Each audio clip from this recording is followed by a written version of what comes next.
Okay, there we are. Finally got my new translator working. I got this new voice called anxious mid-20-year-old from the South, but some consider the specific town she was from more of the Midwest. But if we're gonna be more geographically specific, you could argue she's more of a hillbilly, but her accent isn't thick enough to discern her as from an average person. It was on sale. Hi. My name is Fred, and I'm calling all the way from my planet Eagle. I've been a part of the Milky Way RPG board game guild for 3 solar cycles now, and I finally got approval to be the dungeon master for the ancient human game Dungeons & Dragons. Yes, I am so excited to be playing with you all. Let's see if everyone is here. Okay. Do I have Xenthar? Present. Excellent. Okay, Moray? Here! Okay. Kraken? Kraken? I think that might be Kraken. Say here. Yeah, I'm here. Excellent, so Is this gonna be one of those scary games? Because I really don't think I could handle that. It shouldn't be too scary. At least for the beginning part. Okay, so as long as you're sure. That's everyone in your party, and then the person that invited you, Ara, are you here? Hello, yes, I'm so excited! Beautiful. It looks like one of our party members will not be joining us right now, maybe later, and then we have one more person, Yeast. Is Yeast here? I'm sorry, what? I do believe I'm here, yes. Working with this is rather cumbersome, but hello. Excellent, we have everybody here. Moray, did you know that Yeast was going to be here? No, but no one has said anything about my glorious mustache, so I'm just sad about that. I figured you wanted, like, a big reveal for that. I thought this was the big reveal, but that's okay. It's okay, we can make it about Yeast and him being here.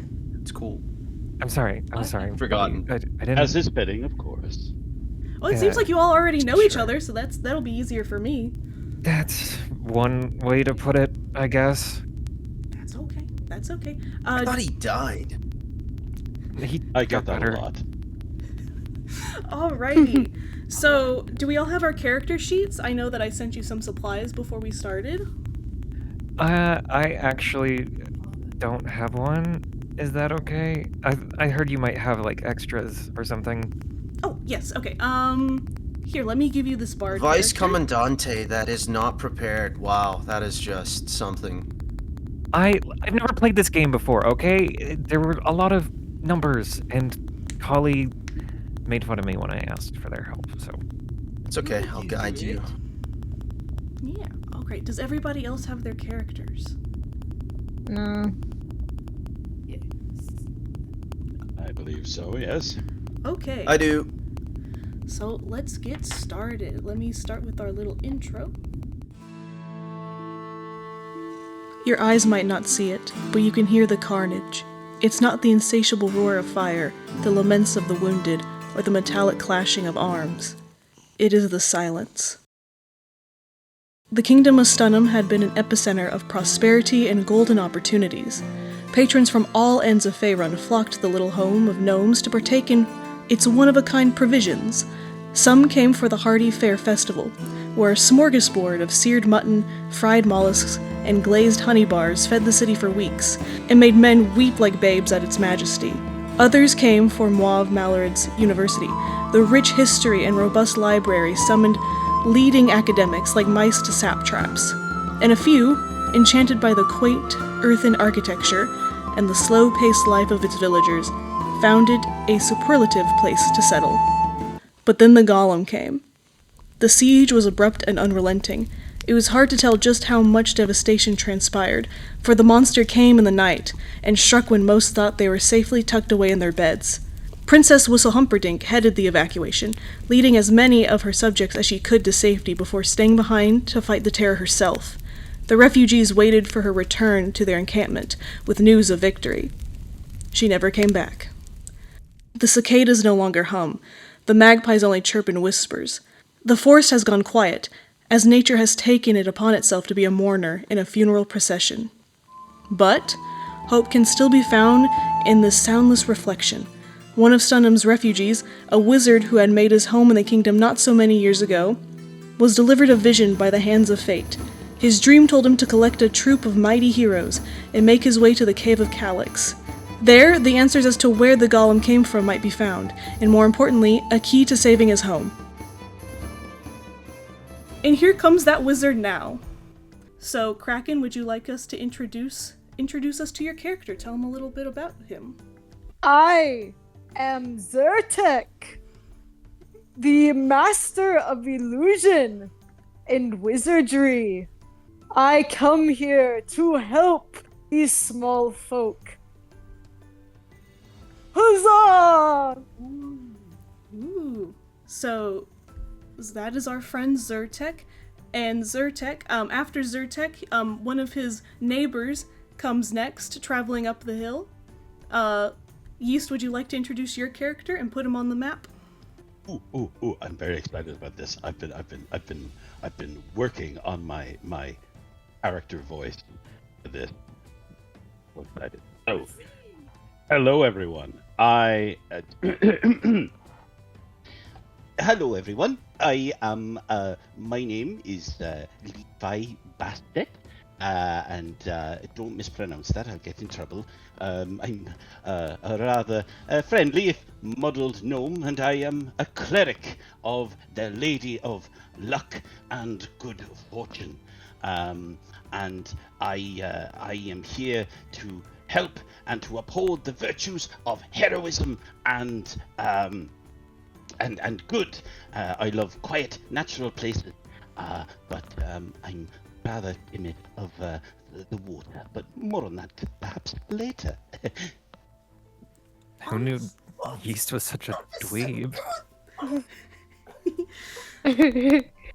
Oh, Sorry, how did I do? That might be I might have to get a little bit of water. no, you did Très great. bien. Massive. Oh my god. Oh my Wait, do goodness. we have to do voices for our characters? You don't have to. Oui. Speaking of, a third hero arrives. Xenthar, would you like to put your character on the map and maybe read her bio? Tell us a little bit about her. A woman. Are you sure you don't have another character I could play? I don't have one that's level 4. Okay.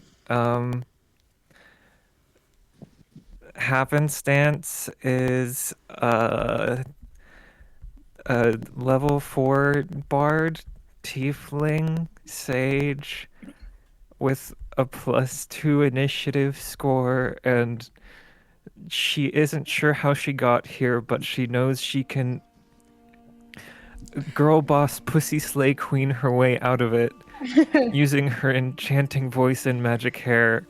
Anyone she can't make friends with should say their prayers, because while she doesn't get her hands dirty, her devoted followers always have a thirst for violence. Excellent! Bravo! Girl boss your way to victory. Okay. Traveling alongside Happenstance, Moray, would you like to put your character on the map and tell us a little bit about him? Oh, I'm here, right beside my baby. Yeah, the voice is the same. Moray is still the same. I just have a glorious mustache, and I've been working out. So, yeah, get ready for a cool new version of me. Yeast, who is afraid of water. I love water, so I will probably not get along with you. But, Happenstance, love your aura, love everything about you. I will pussy slay alongside you. Please don't say that, Moray. Ah, my bad. I don't know what. Okay. I like Yeast now. I'm following them. Beautiful. That's not what I Told you meant. They had good taste. Great taste. And Yeah, I don't know what I'm doing here. I don't know how to play, but I will get shit done. excellent. All right, and our last but not least, Ara, would you like to put your character down as our last little Okay. hero? Alright, so this might be a little bit out of place, but here is Chad Smith. He's a famous race car driver. Should I do the voice as well, or? Of course, you can do the voice. Okay, I haven't practiced a lot, so this is my best, Earthen American accent. This is Chad Smith, and he's a race car driver from the USA. And, well, when he's not a race car driver, he fights crime at night, and he's the paladin of Morgan Freeman, the Earth God. And Morgan Freeman has isekai'd him over to this land to help save it. So... That was Sounds really good. pretty much like every Earthen I've ever met. Okay, first of all, that was offensive, but Ara, that was fantastic. You nailed it. Oh, thank you. Superlative. Well, you guys have entered the forest, and you guys are looking for the cave. What would you like to do? Let's go in! Okay. Yeah, partner. Just, right into the cave, I guess. Okay. Should we check for things around the cave? You can That roll. actually might be a good idea. There could be hidden dangers around here that we don't see. I think that could be a cracking plan. It's just a Like cave. a Kraken plan. Oh, sorry. Oh, sorry. Would you Yes, like to I'm roll adapting to investigation, the, Yeast? All right, certainly. Bear with me. Managing these polyhedrals is challenging, given my annual dexterous situation. Let me see. Oh, it turns out I'm not very good at investigation. We're all in for a party now. Let's see. If I hit this button...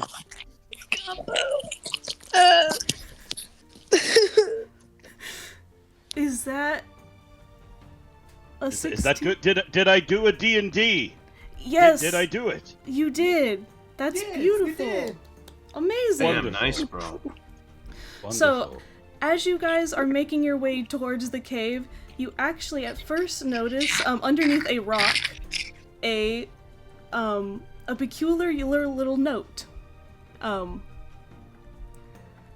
will. I don't know if you guys did. You see it pop up? Was it beautiful? Was it magical? Yay! Oh no, Yes. a note. Ooh. Better look out. Now I can show it to the Whoa. players. Is this it? Is this the note? Mm-hmm. I reckon we should give it a gander. Yes, friends, let's give it a look. Let's see what it says. It says 313 horseshoe. Alrighty. Is that a horseshoe or a C? Horseshoe. Would you It's like like a to roll? And Messed up horse. Hold on, I'm going to take some notes. What did it say again? here, let me show it to you again one more time. Yes, and curious. Should I light it on fire? Don't light it on fire, Moray. Could be one of those things where, it'll come up with a message when I light it on fire, like the One Ring. The One Ring was made of Oh. metal. Oh, No, yeah. but like the Declaration of Independence. Please tell me your first impulse wasn't to set that on fire. Yeah, with like the lemon and like the fire.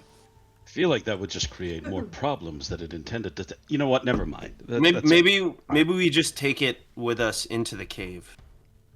Yeah, but you can't read it because it's probably dark. Unless there's magical crystals I have a that light torch. the way.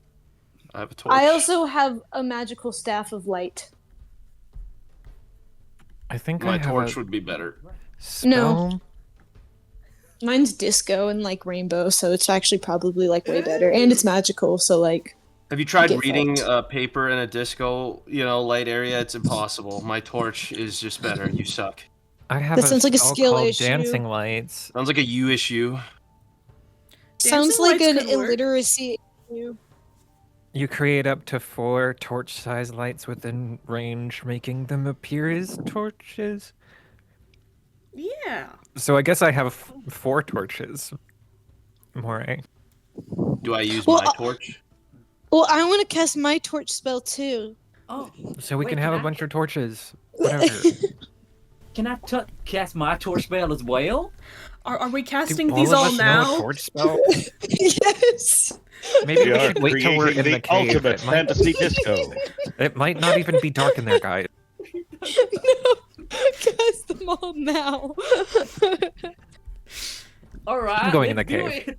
All I mean, right. Are we happenstance taking this with is us? going in the cave. we Happenstance ta- goes in the cave. we're Okay. taking the scroll in the Happenstance, as cave? you make your way to the cave, you see a danger sign. I keep going in the cave. Okay. Happenstance I'll has re- made it I'll into read- the cave. You Can I inspect the danger sign? Yes. Do you want to roll investigation? Yes, but can you do it for me, pretty please? Okay. That's a 10. So you do notice on this sign that it does say danger, but above it, it seems to have a language that you are unfamiliar with. On top Are you of sure it. about that? Are you sure about that? Let's see. Would you like to roll again? Yes. I roll This- for reading. This could perhaps be Yes, that matey. leet speak I've heard so much about. There's not a reading. You could do Bo. insight. What? Maybe. Yeah. Yeah, and I can read a few different languages. Do you know which ones on your character sheet? No. No. Oh, you got a 27. Beautiful. So it does seem to be some sort of monster language. It's not a gnome, human, elf, anything that you would know of. It seems to be something very rare, something that you haven't encountered yet. It seems this language comes from a monstrosity of ancient monster. I suspect that there may be a monster lurking in the deep depth, dark, cavernous holes of this cooning, colossal cavern. It's time to retire the thesaurus and go into the cave, because, my god. No other choice but to drive forward, friends. I would like to make an inquiry, please. Is that how this works? Do I beseech thee? Sure. I would like to inquire about the nature of these calcified cadavers here by the sign, and also, I have some limited linguistic experience, if you will, with giants and the speech thereof. Is that in any way familiar with what I'm seeing on the sign, or is this a completely unfamiliar language to me? It is not a giant language. It looks like whatever wrote it does not have It's pretty thumbs. small. In fairness, everything's a giant language to me, but, that's neither here nor there. I'm allowed to make that joke. I'm a gnome. Oh wait, it has no thumbs.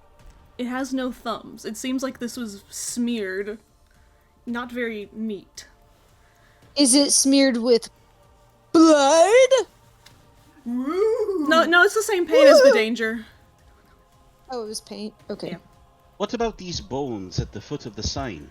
Can we determine anything about them? Oh, would you like to That roll looks like it came from investigation? Mighty Texas barbecue. I absolutely would love to do so. Bear with me just a moment as I'm feverishly hitting tabs. Okay. Ooh, a 7. Okay. It looks like probably, these bones have been here for a while. Some moss has grown over them.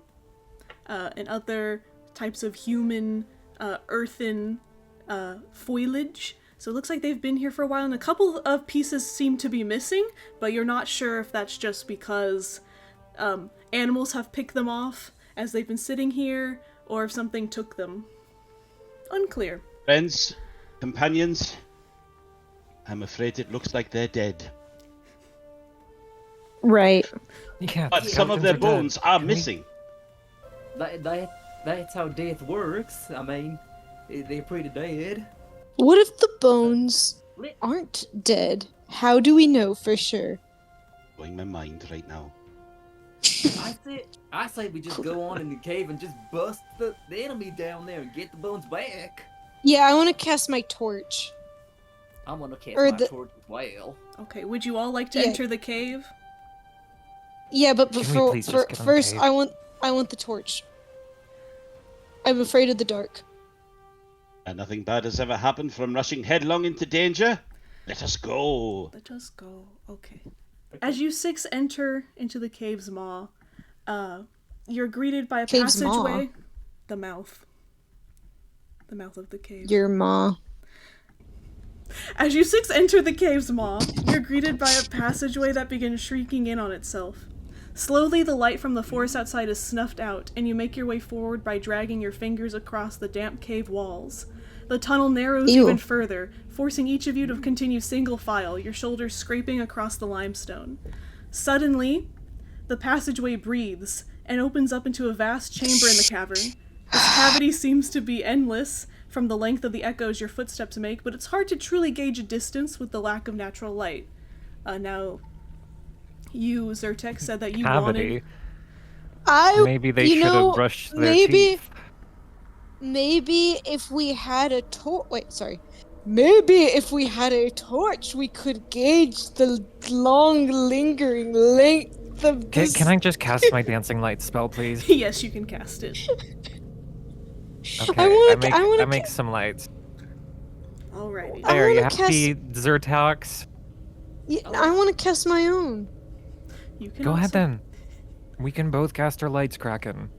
DM, please. I can't do it Yes, myself. so you both cast Oh my a god. wide range of dancing lights. Happenstance, yours are very, they almost look like tiny little rose petals that are illuminating Oh, of course they around do. you. hmm And So Zyrtec, beautiful. you have what appears to be almost So disco cute. lights appearing around you and coming from your big staff.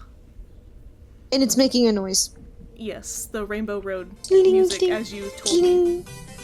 Yes. Do, do, do, do, do, do, do, do. Sounds But, a like, wave of softly. hair, fellas. Softly, not overstimulatingly. hmm I just want to let you guys know if there's any animals in here, I can be friends with them. So, Whoa, like Cinderella.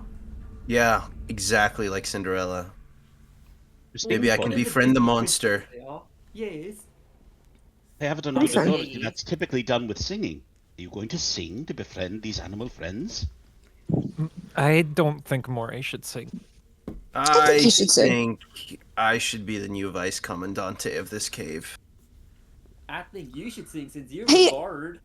Why are some of our tokens circles and I- then other two are squares? It's because the PNG files didn't work. It's racist. okay. Because Levi Bastet is a square. That's why. Ayo. Who's that? Hey, Oh, damn zinger. sorry, I'm realizing Sorry. the D&D rules. Like, it's saying it about my character, not Hey, my bro, player. It's rock fine. the square, bro. Rock it. You look hot. You look just like me. All right. Well, thank you. I appreciate that. All right. Moray, he's a cat. Meow. Animal friendship, Oh, shit. right there. Oh shit! I forgot about that. How did you forget that? Meow. Forget Mr. Whiskey. Well, you Don't guys are... meow for just anyone. Can we move forward, please? Yes, you guys are now in the cave, so you can go exploring. There seems I'm to be a gonna- hole right here. I wanna There does run seem to as be a- far. How deep Okay. is the hole? Maybe we should have Kraken Would you like check. to roll investigation? I Maybe wanna we throw a should- rock down it. Yeah, Could I- that's what I was thinking. Just Could chuck I a send big old my rock lights down there. it too? Yes. Throw Kraken's torch too. Or Zyrtec, sorry. As you throw your lights down in there, and Zyrtec, as you throw some rocks, it does seem like it's a couple of feet down, maybe about 30 or 40, but you do hear the echoing of the pebbles come back to you. It looks like there is an ending. It looks like maybe kind of just a solid rock surface. There doesn't seem to be anything living down there, if you were curious of that. It just seems to be a big hole. Does the Well- pit appear that it has been dug out, or does it appear to be a natural formation? It It's does. perfectly square. Yes, it does Yeah, is appear it- to be unnatural. It was made for something.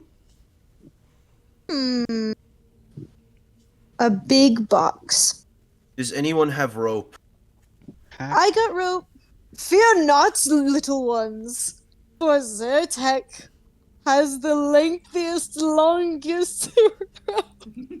Can we just do Maybe- the rope without the monologue?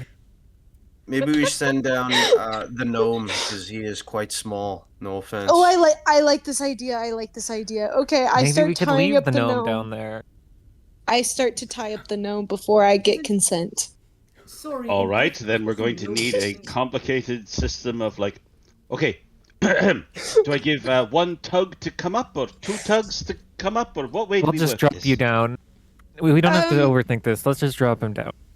Okay, how about like one tug is I'm chill, but I'd like to get up. Two tugs is oh shit, oh fuck, get me out of here.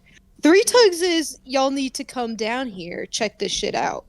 Did you get all Here that? I am. Oh, yeah. I think this is confusing. So here I Just give am, free a tugs gnome if being you wanna lowered on a help. rope.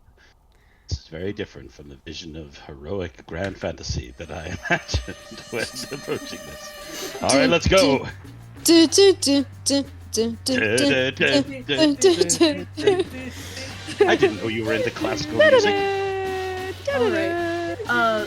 Levi, you are slowly lowered into the hole, and happenstance, lovely lighted flower petals kind of go down with you and help light your way. And you quickly, after a while, slowly make it to the bottom. There's actually a nice, some nice moss on the bottom, so you land on kind of a nice plush ground. Would you like to roll investigation? Certainly. I will do exactly that while incanting a prayer to center myself. Let's see how we do. No, that's intimidation. That's not the right thing we're going for here. Intimidate the hole. Ooh, It is intimidated. a 21. Beautiful. Whoa. Oh my goodness. Yes. All right. So, as you go down here, again, there's nothing that seems to be alive down here that you can tell. But is the most startling thing that you do notice is across the hole's walls, you see these large claw marks. They seem to be about almost 5 feet wide. They're enormous, and it seems like something had clawed its way out. Oh. Oh my goodness, this seems like a bit of a little So, rattle. is this a sign that the creature that was here, is there any signs that it fed here? No, there doesn't seem to be any carcasses down here. You do see maybe perhaps some planks of wood or some shrubbery, and you think that this hole might have been originally a trap that whatever this creature was supposed to be fell into. Alright, my friends. I found some claw marks down here. Looks like whatever was here is long gone, though. Perhaps fell in by accident. Beyond that, though, no idea what it could Could I- be. Well, Could I Oh, ask great. a question, sorry? You Is can it- ask questions. Is there any lotion in that hole? Anyone? Any lotion? Because it's like Silence of the Lambs. You know, you don't want to get kidnapped by a little cannibal.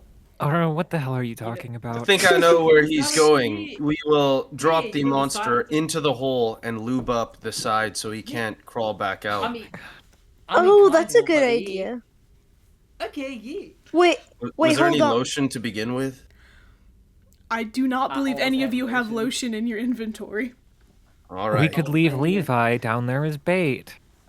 Perhaps we could all just spit on the walls. Hey, wait a second. I have oil. Would that work? I like the spit idea. Oh, yeah. How much oil? Levi. Diddy amounts. 2 pounds? 2 pounds. Why do you have so much oil? I guess you could coat know, the rim I of it. Maybe we should hold on to this oil until we have a better understanding of our surroundings. It does say that it's flammable. Perhaps Not we to should light it on wait. fire. I can wait. I was trying to help. Okay, that's was not more so very worried helpful at about- the moment. Shut the fuck up, Kraken. I think we need. I'm also worried about Hannibal Lecter trying to get I think in we need here, to but- explore the cave a little bit more. Yeah, let's keep going. Levi Wait, can wait. keep exploring down there, and we'll explore. Zertek has a question about the hole. Yes, Zyrtec. Yeah. Does Is there a tunnel down there? Or is it just a tiny little square? It's just a square. Okay, would Are you like sure me to? about that? Hmm? Are you sure about that? There's no tunnel? I'm pretty sure. I did draw the map. Would you like me to raise you up? Yes, I would like that actually. Okay, It's pretty dark down here, to be honest. Oh, never fear. And then I would like to pull him up, please. Alright, so you Yes, managed to I'll pull insist Levi it's up. okay. Alright, so you both managed to pull Levi out of the tunnel, the little hole, and now you guys can go back to exploring this cavern. And it seems as though Happenstance has already made her way to the right. It's great. It's great to see you again, Levi. Much Thank obliged. goodness there wasn't a Hannibal Much. Lecter down there. It looks like Okay. Morstache is also heading towards the right. Right. I would like to run in the general direction of everybody else. Alright, there you What's go. Yeah, what's this thing? Would you like... So, all of you seem to stumble upon what appears to be the large bones of some sort of creature. You see it has... almost seems to be like a human skull at the top, although its bottom jaw is missing. But it seems to have the body of a cat skeleton, and then you see on its shoulders appears to be what looks like the bones of what would be wings. I'm profoundly uncomfortable right now. It's quite large. It's I would say about the size of maybe a juvenile elephant or so. Well, at least it's dead. Let's keep going. Is that your final form, Mr. Whiskey? Please don't call me Mr. Whiskey.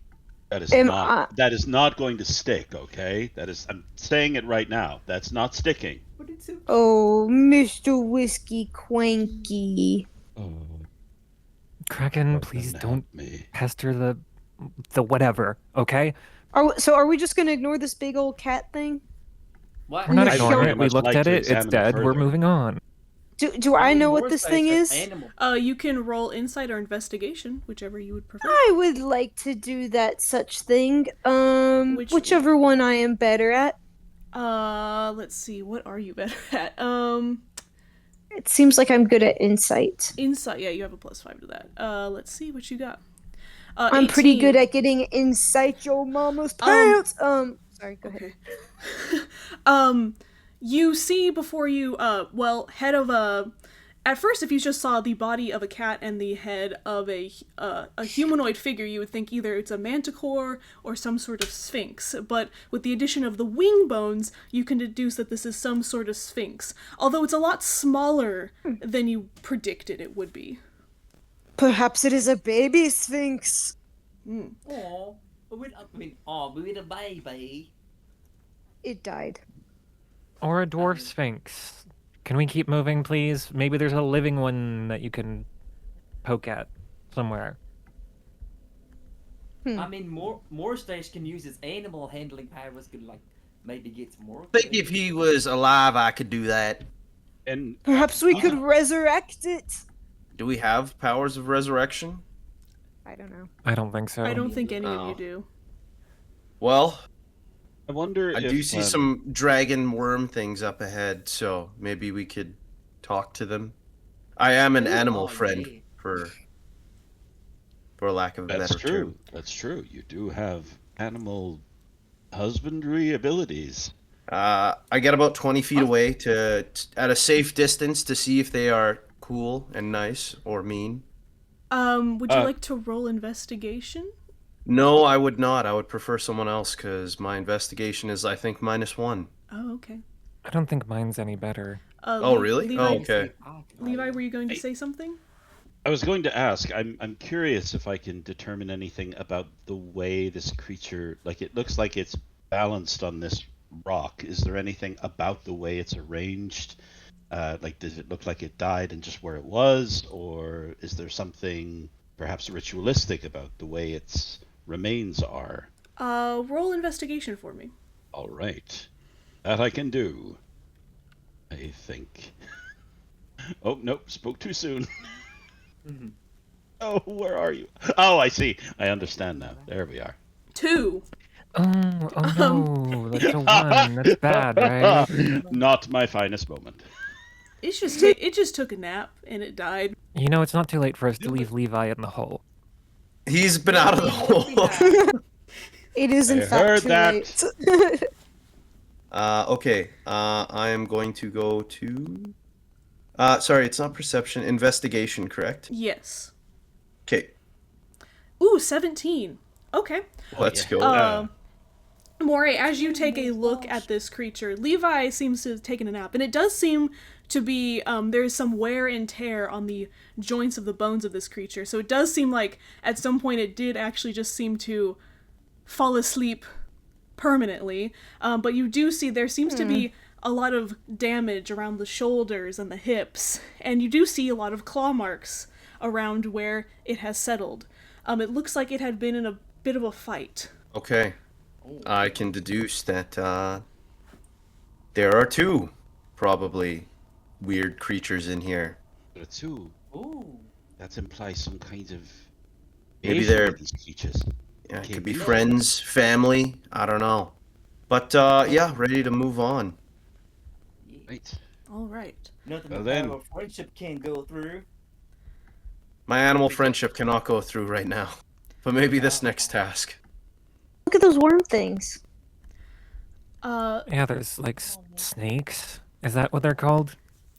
I They see are a snakes. circle of rocks on this map. There is a circle. I'm gonna stand in the middle of it and see if I can figure out if it gives me, like, I don't know, magical vibes.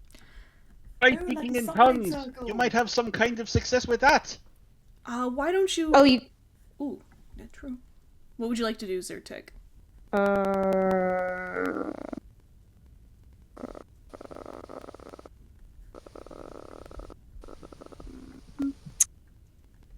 Maybe investigation. Insight, because I'm better at that. Insight?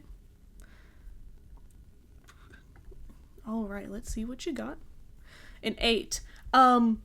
This does seem to Rocks. be the remains of some sort of... someone had prepared a magical spell here. You're a little unclear what type of spell, but it does seem like something magical had occurred here. It appears that magic is afoot. Magic is afoot? Why not? the Magic- hand? Sorry. Magic is a circle of rocks. I thought it was That- afoot. Shit. Can we just do the snakes now? Okay, yeah, let's go to the Do snakes. the snakes? Alright, happenstance, you approach the snakes first, and it appears as though you didn't have to be too worried about approaching them, because it seems as though they are post-mortem. Oh. Oh, they're Dead? dead snakes. Yes. I'm gonna poke them. As you poke them, you notice how... Do you guys know how, like, snakes shed their skin? Right. I think Kraken said something about that once. Yes. Well, it appears to be this is the opposite of that. It looks like almost these snakes have been degloved of their skin, and it's just the muscles and bones remaining. Oh, that's gross. Ew. Ooh. Kraken, why didn't you tell me that snakes did Oh that? my That's goodness. disgusting. That's not normal. I eat Oh. the skin. There is no skin. is no Were you skin. not Yeah. listening? Oh, sorry. Oh, remains. Jesus. It's everything but skin. Oh. If we do, but if Happened we do to find the the skin skin later, of the. I bet that the skins of the snakes were used in some sort of spell. Or maybe they were made to make clothing or some sort of armor. I'll tell you what, if we find the skins later, you can have dibs. Skin babes. Can Kraken, we do poke the people snake? eat snake skin?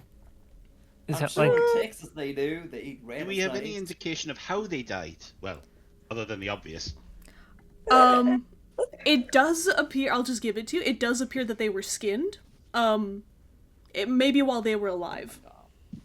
skinned alive? Oh Okay, my let's keep going. God. But no, people don't really eat snake skins, at least not to my knowledge. They don't do that. I in mean- Are we allowed to go anywhere on the map? I mean, people eat. Everywhere except across the river. I'd like to Well- go across the river, please. Well, It looks like There's a there are river. 3 treasure chests that we have missed that perhaps we could open. Wait, where? Were we supposed to get treasure? Is that I part of don't the know. game? Well, maybe there's something to help us cross the river, bro. Why can't we cross the Okay. river? I don't think we 'Cause were it's supposed to too look for fast. the But chest. she said we can't cross the river.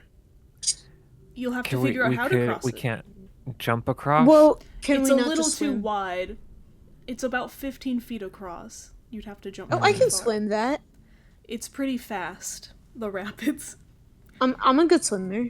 I make What's my good? way back to the chest because I'm going to do that. Okay. I wait for Zyrtec to get too close to the river and then I push him in. Okay, one thing at a time, y'all. Okay. Morstache, you make your way over Y'all. to one of the chests. As you approach, you do notice that the lock on this chest has been blown to bits. And as you That's nice. open it, it seems like the bottom of the chest has been just absolutely destroyed.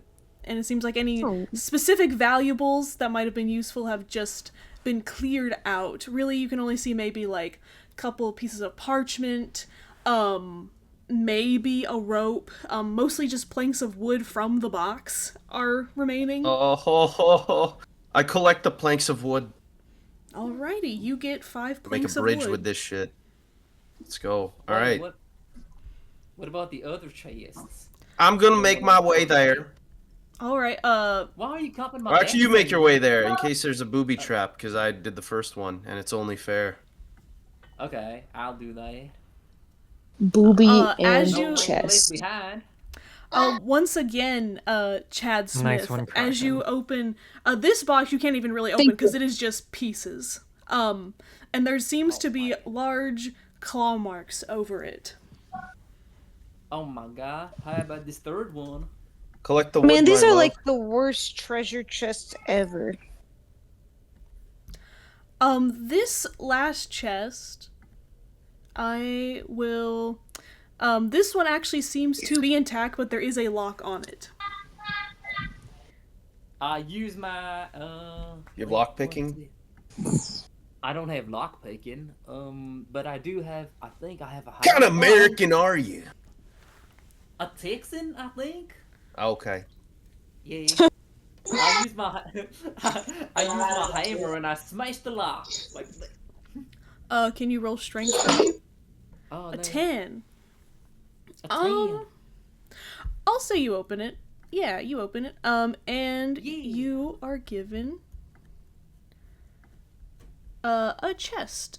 Let me give it to A chest and a you. chest, like one of those Russian dolls, like one of those fancy Russian dolls, like kind of like that. Like a chest within a chest within a chest within a chest within a chest within a chest. I'll just give it to all of you. Now it's all in. It should be in all of your journals. Whoa. You have received Oh, good. an, It's an authentic human an chest. authentic. Do we human each get a Authentic dagger? human chest? Oh my There's God, only this one is dagger, better. 1 silver gold pelt, and 50 gold pieces. Well, who wants? I say we split the money evenly because we're all part of a team. Can we use the wood near the water to build a way for us across? A bridge of some sort. You can certainly Wage. try that. Back towards the bridge. I mean the rapids. And it does seem to be a bit of a perilous rapid water. It doesn't look like you could easily get across just by trying to jump or swim. So Moray, I would like you to let me see what I can get you to roll here to see if you make this successfully. And you all can help as well, so he can have advantage if you would like. Yeah, yes. I would like to help my friend. Yeah, how can we help? Let's try survival. Roll for Oh, survival. I've got a thing. Can Alright. Bardic inspiration? Yes, yes you can. Whoa! Okay, I do that. It's like the Legend of Zelda, like the famous Earth Beautiful. game. That's so, So- cool. Moray, now you have bardic inspiration as well when you roll this. Ho ho. Would you like technically you have advantage now. You can roll also a d6, but I will say with the 14 you already succeed. Oh, then I will just keep with that. Okay. So Moray manages to, Morstash manages to construct a nice bridge across these river rapids with the planks of wood that he has gotten from the destroyed chests, and now you can all safely make across. Yay! Done. Oh. Very industrious. Well done, lad. Way to go, Moray. Thanks, bro. Sometimes you're you just better at gotta this. open up a treasure chest, you know? I think you're better at this game than I am. I don't know what's going on. I think you're doing pretty good. Thank you, Ara. Yeah, bro, we wouldn't have the lovely lights without you. Yeah. I mean, As you guys... we'd have Down the the disco hole. lights though, so true. I don't even know. Guarantee this is the monster or something. As you all make it your way, it seems as though you have made your way towards the end of this large cavern. There seems to be if you look up, there seems to be a pinprick of light where this seems to be, noting from the rapids that you just crossed, this used to be some sort of cenote that is dried up. And, but standing before, kind of sitting in front of you, A snoot? a cenote is a type of underwater lake or water system in caves. I thought that's where my nose was, but then I realized, oh, that's a snoot. Sorry. But laying inside of the dried cenote, there seems to be a large figure shrouded in the blue pinprick light. And as you all make your way towards it, it seems to awaken. Uh-oh. This is the final boss. Whoa! Oh, that's Oh no! kind of cool, actually. Pretty. Oh, that's wow. Okay. As it starts to stand up, the ground beneath you seems to quake at its weight. You can literally see its muscles shaking, and its paws flex as its claws kind of slowly come out. It sits up, and as it sits up, it seems like it tries to flex its wings, but they are bent and broken in ways that just seem very unnatural. And the Sphinx looks down at you and with these bright white eyes asks, "Who are you?"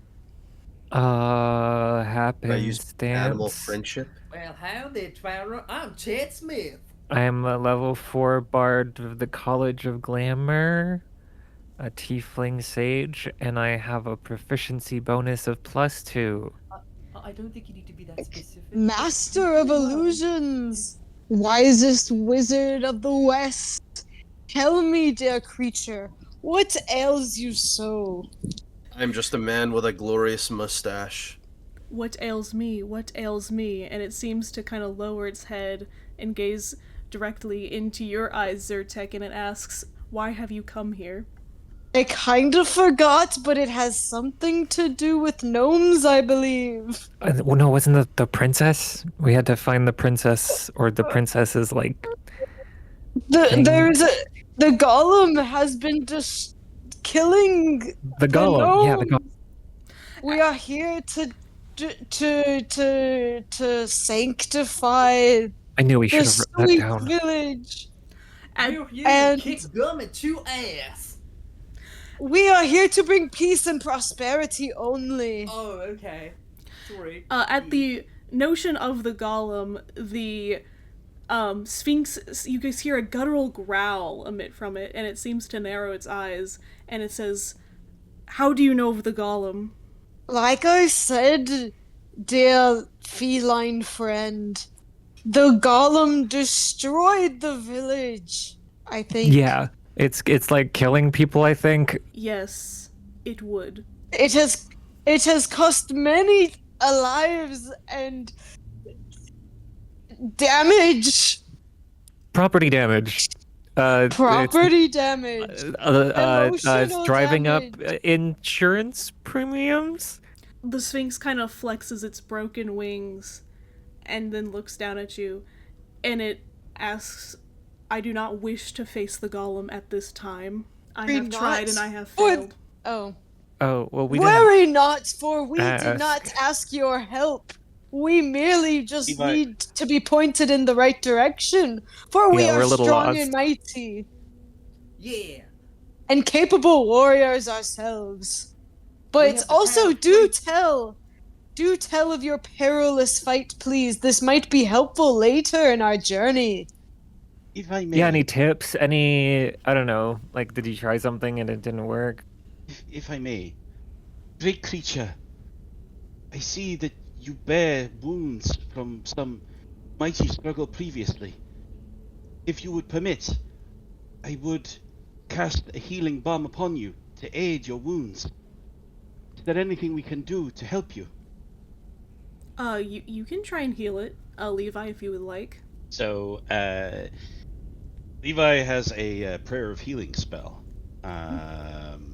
that they would like to try and use. Actually, let's start with cure wounds Okay. on this creature. Like to attempt it. Bear with me. Only if they want, of course. Only if they're actually interested in having that done. It seems to relax a little bit. It seemed like your earlier arguments between the five of you seemed to have started to piss it off a little bit, but kind of just at the notion of maybe offering some help to it, it seems to have calmed itself a little bit. So it seems open to your healing. Let's see. Clearly been through a lot, and we mean you no harm. We are here simply to protect innocent people who have lost their lives, had their homes and livelihoods damaged. We only come in peace. If we can help you, want to do that. I will cast it at level 2. Ooh, Ooh. 7. Okay.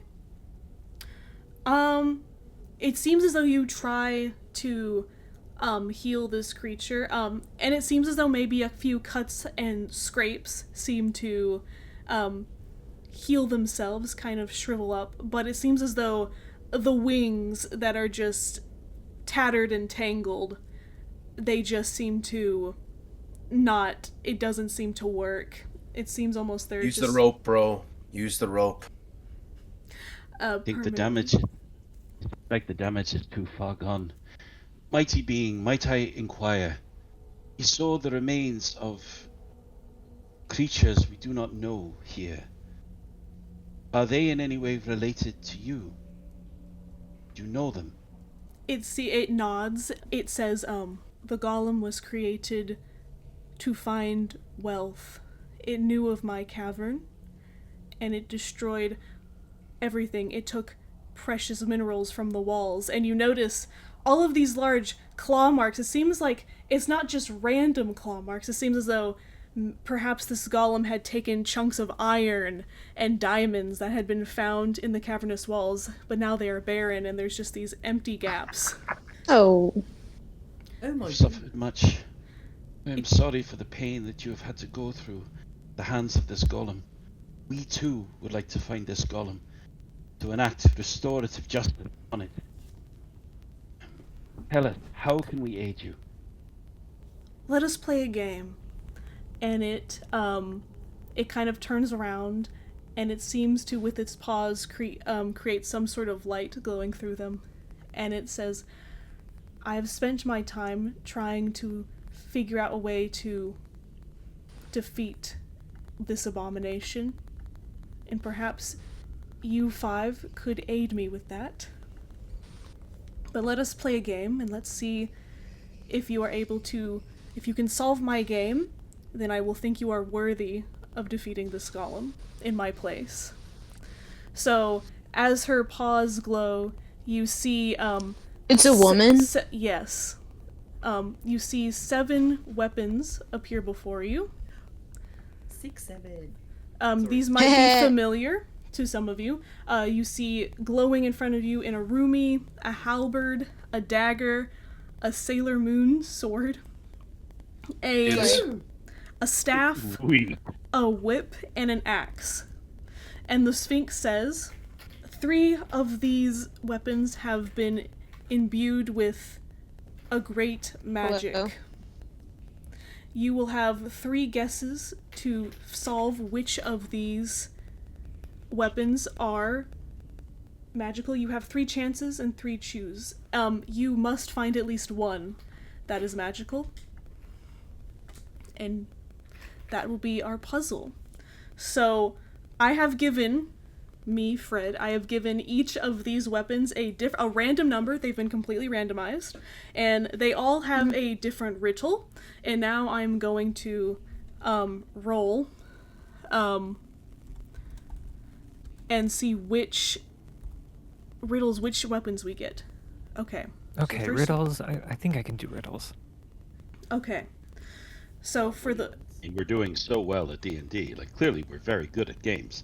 I'm so happy that we get to do these riddles because I've been reading a lot about human earth culture, so hopefully you all will be able to study up and solve these with human earth. Ah, fellow scholar of Earth culture. Are, Fascinating. Yes, these yes. Earth riddles? They are earth Jeez. riddles. We are playing an earth game, so they will be earth riddles. Oh, we're gonna be Just relying so on I'm- Kraken for this then. So just so I'm clear, we have essentially 7 weapons. And each weapon has an associated riddle. We have to pick at least one. One of right. Or, I or will 3 I possible. will choose 3 Okay. weapons that are out of the 7. I will tell you their riddles, and you will have to figure out. And you will choose 3 of these weapons, hoping that one of them is the correct magical one. If you do not find any of them, the Sphinx kind of lowers. I have not been able to escape this cavern for very long, and mice do not satiate me. And it kind of leans back. Relatable. So Can you even? Never mind. I meant to say that as chat, but why not just eat the bugs that got here? do you think bugs would satiate me?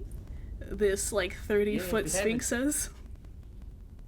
If you have Lots enough of them, I'm bugs. sure they will. Yeah. Can we hear the riddle now, please? Yes, okay. The first riddle, the first weapon. A horrid being of ash and fire tried crossing a bridge, but this weapon bared its path. Though gnarled and dull, its sharp user can turn from grey to white. That is your Well, first. that doesn't rhyme. They're not rhyming riddles. Is it like a Lord of the Rings riddle? Like, Yeah, this sounds like thou shalt not pass.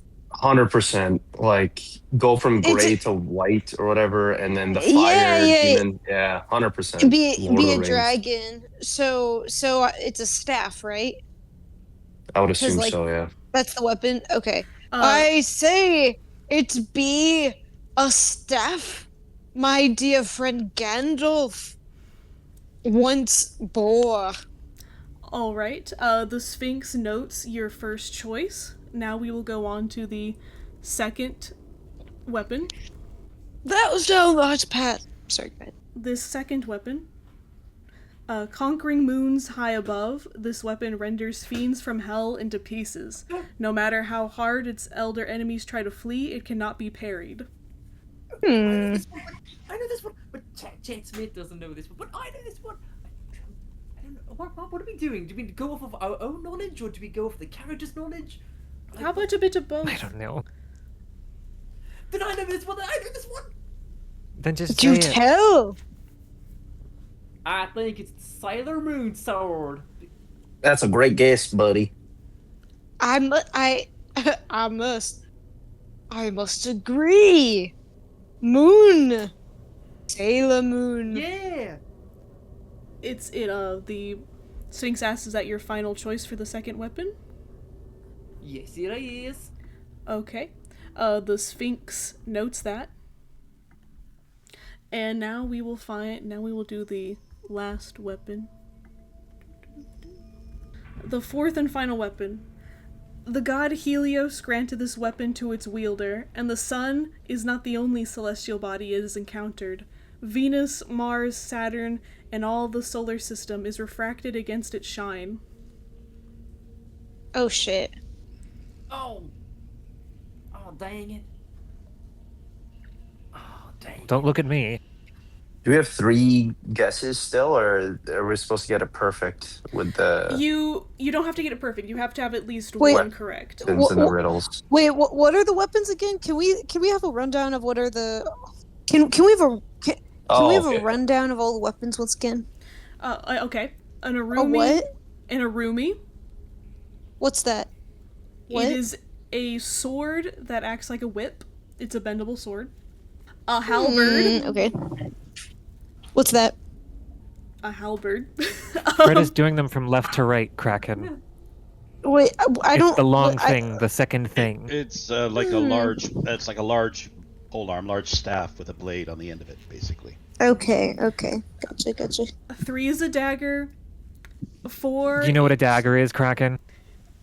Hey, 4. I don't What have you appreciate on the sass. 4 is the Sailor Moon. Yeah. Kaleidoscope sword. Number 5 is the staff. Number 6 the whip, and 7 the axe. Oh wait. Okay. Can we get the riddle once more told? The last one. Yeah. Okay. The god Helios granted this weapon to its wielder, and the sun is not the only celestial body it has encountered. Venus, Mars, Saturn, and all of the solar system is refracted against its shine. I feel like a dagger's shiny, and if we've already gotten, I think, 2 of these correct, we're probably good to move forward with even a random I don't guess. know, the sword Well- could be shiny too. Well, okay, but like the planets, right? They're all Yeah. on an axis. So what if it's the axe? Could we? Can we change our? An axe could be shiny, I guess. Nuts to this. Yeah, try the axe. I don't know. Wait, Helios. Helium. Helios. Helium. Apollo is the sun god. Apollo. Apologies. Bury the hatchet. It's the axe.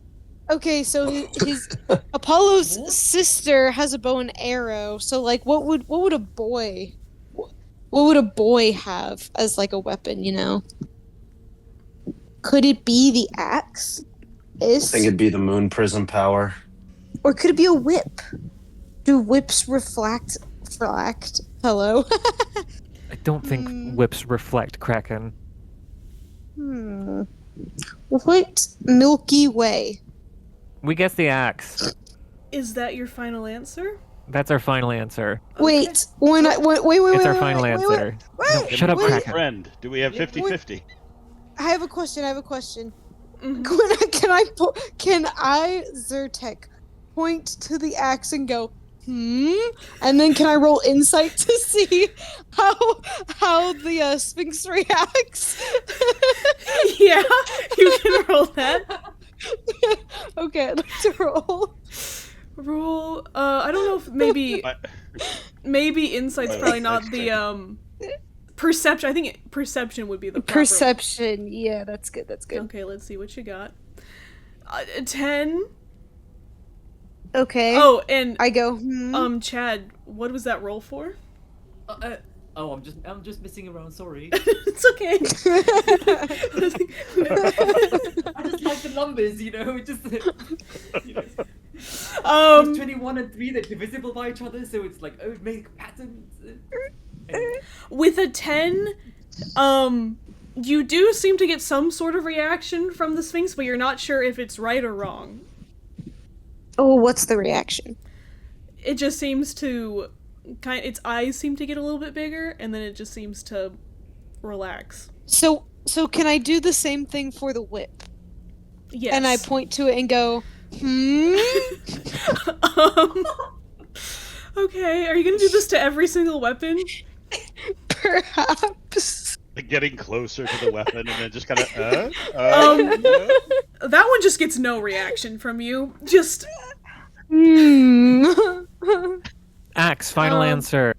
Can I do it towards the dagger? Can I go? Oh my god. Playing hot or cold with weapons. You What- do remember that it was threatening to eat us, right? Come on. Come on.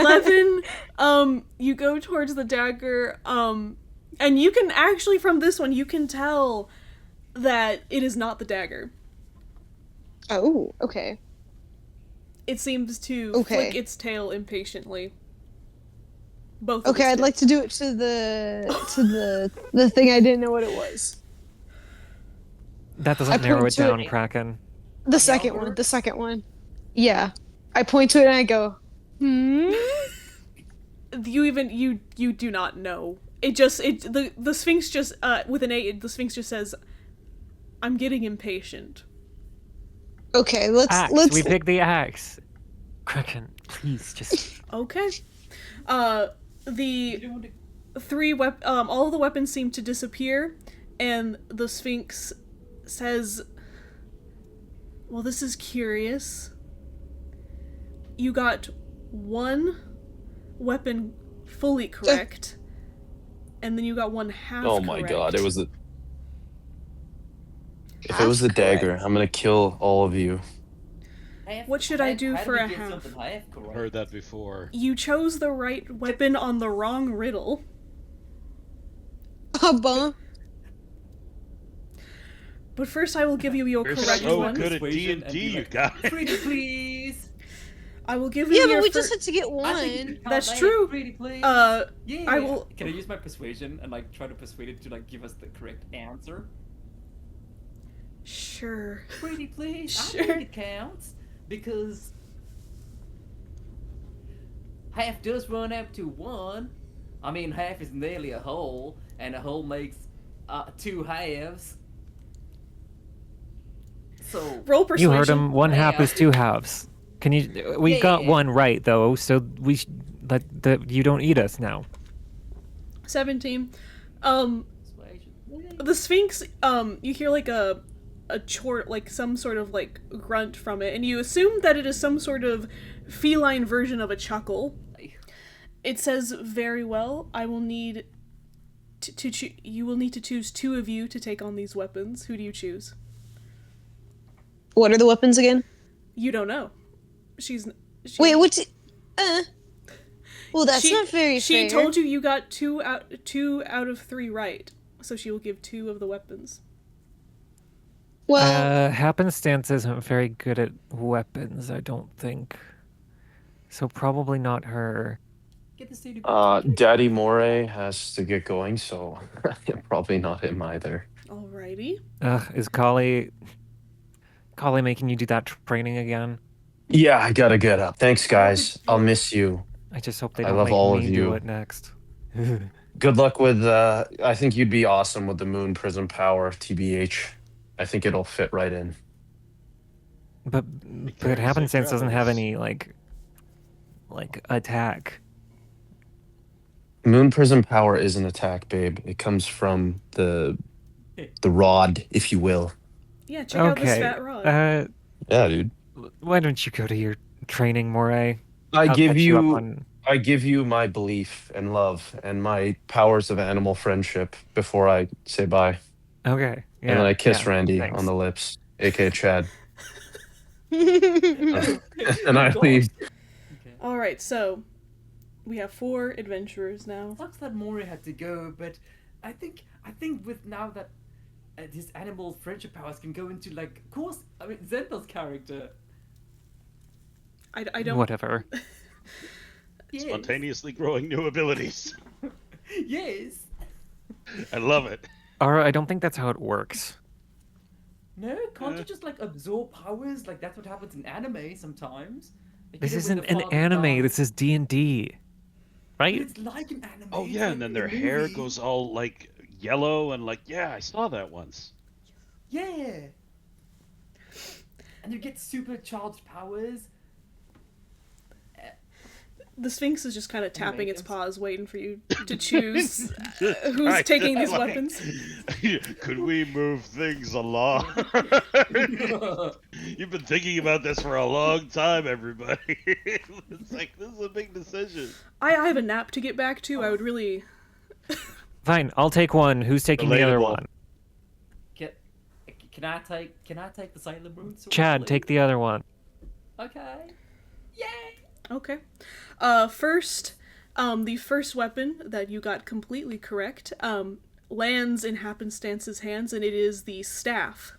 And as it lands in your hands, Happenstance, it seems as though you feel just a very powerful magic pulsing through this staff, and you can see interwoven in the wood carvings, there's actually snake skin throughout, and there seems to be text written across it in that language that you saw outside on the sign earlier, outside of the cave. It seems to be some sort of spell. Gross. Snakes. Chad, you also see what appears to be the Arumi at first, but then it seems to blot out and then transform itself into the Sailor Moon kaleidoscope. So this is the one you got half right.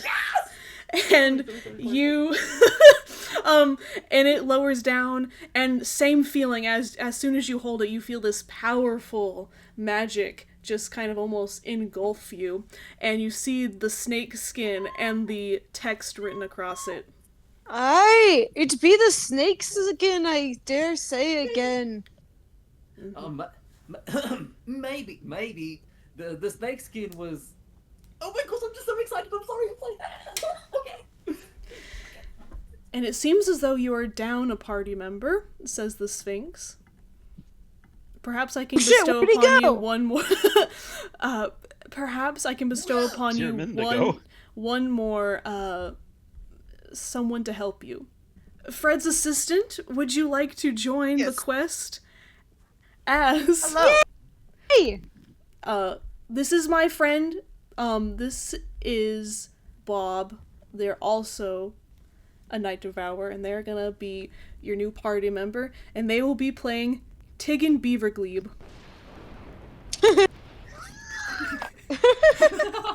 Whoa. Very excited to be joining all of you today. This was originally Collie's character, but Collie had to do that training that they pulled Moray out for, so we will be using Ow. Collie's character. Good friend Bob will be filling in for Collie today. Taking- Everglebe. Taking big for me. Tiggin Gibber. Taking Bieber. Can everyone stop saying Tiggin Beaverglebe? There's Tiggin Beaverglebe. Would you like to tell us a little bit about Tiggin Beaverglebe from their bio and info? Indeed, let me open my character sheet. Tiggin Beaverglebe studied war magic at Provost Academy and graduated top of their class. They joined the Wizards Guild and quickly became the most respected battle mage of their school of magic. Tiggin travels on behalf of the guild as an ambassador and must regularly prove their status as the most prolific wizard of their guild by finding the most dangerous quests to conquer. Alrighty. So now, with Tiggin in tow, the Sphinx says, "This is my last gift to you. I wish you well." The friend. And it seems to just kind of curl back into itself, and it goes back to sleep. So, do we just, leave now, or...? We too wish you well, Sphinx. I feel like the Sphinx could be really helpful if it, tried more, you know? It'd be cool if we had the Sphinx on our side. Yeah. Instead like of just a being like yeah. companion. Yeah, I don't know. I just feel like she could be carrying her weight a little bit more. And this whole, I tried once, and now I'm just gonna give up forever attitude It is kind of kind of lame, sucks. actually. Can I roll persuasion to ask her to come with us? You could use your burning inspiration, maybe. Inspire her a little bit. You Are can we you can leveling roll. skill issue at the Sphinx goddess. We're rolling. Get your ass up. You can try and persuade it. Oh, little. A 19. The Sphinx says,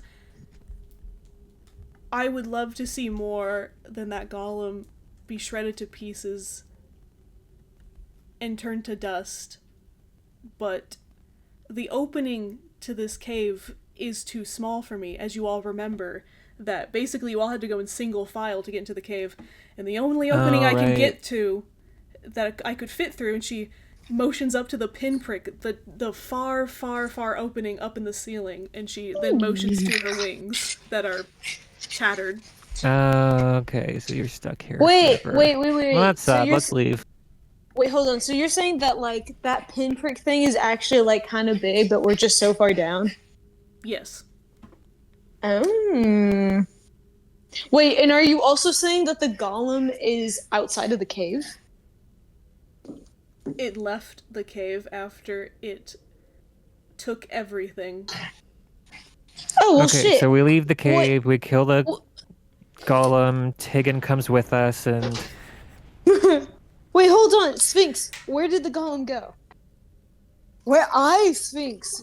Where did this golem go? It was made to take anything Glug, valuable. glug. That's where it's What? Why are we glug glug? What is that? Did you all hear the water sound effect? Yes. Good touch, yeah. Why are we glugging? I mean, we already have lightning, so Well, I guess I'm what's water to the mix? Sorry, that Why shook not? me.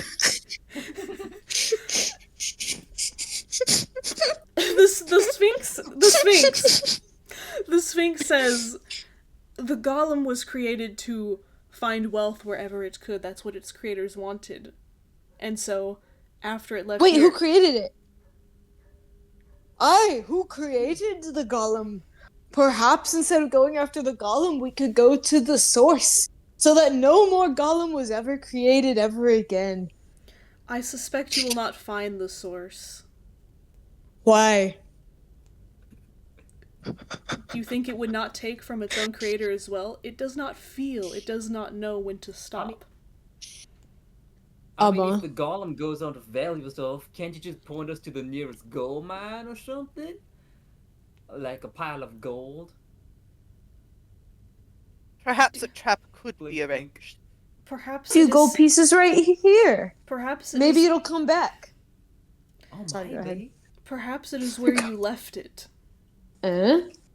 Let's just go. It's back ruining our village still, probably. Wait, but the gold we just picked up, maybe if we just sit here and do nothing for a few days, it will return. Yeah, well, it's killing people. If we do that, more innocents could be caught in the firing line. We need to do something about this golem now. Is there no lead you could give us onto finding this golem somewhere? Let's Any just clue? take Tigan and leave the cave. The Sphinx has given you a gift already, the presence of Tigan Beaverglebe. And the weather is wild in this cave, huh? Oh my God. It's storming more than cats and dogs. Okay, yeah, let's leave. I'm bored. Oh God! It's a Sphinx deluge! switches, we depart. Alrighty, so Okay, we leave. You all start to leave, and oh god. Well, I might have made this map before I really did more research about historical accuracies with human culture, but hopefully it'll be fine. So you guys make your way out of the cave and make your way towards the path into the forest. And hopefully you will not be distracted by anything. Bright and colourful. Wait, is that the... Wait, hold on. Oh, no! Reality has truly been bent in this place. Is that a Canadian team hoarding? Well, what do you mean? What? There's nothing to see here. I don't get it. I mean, that's clearly from Canada.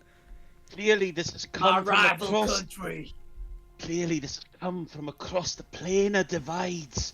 From a dimension wholly out of our reality. what if we took the gold from ye old cash register, and the Trying to- more money we accumulate, the golem will come to us? You hear what I'm putting down? No. Okay, so we already have the 20 gold piece. Perhaps if we robbed this cash register, We're not And robbing take- the cash register, Kraken. it's for the greater good. You can't solve everything with larceny. But then the golem would come to us.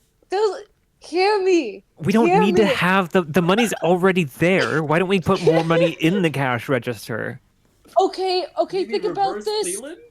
Think about this, smart ass. If we put the money in the cash register and the golem comes, we're putting all those people at danger that are at the store. This is the only way we can save them. We must steal the money. I'll admit. My logic is sound. I'll admit. I feel like the ethics on this are somewhat askew. Oh, and you would know about askew ethics, Mr. Death Cult. Pig Your and dick Beavergleam is cannot askew. legally condone It was theft. fine when I got there. I Well, think we should nobody just go else inside has a because there's plan. storm brewing.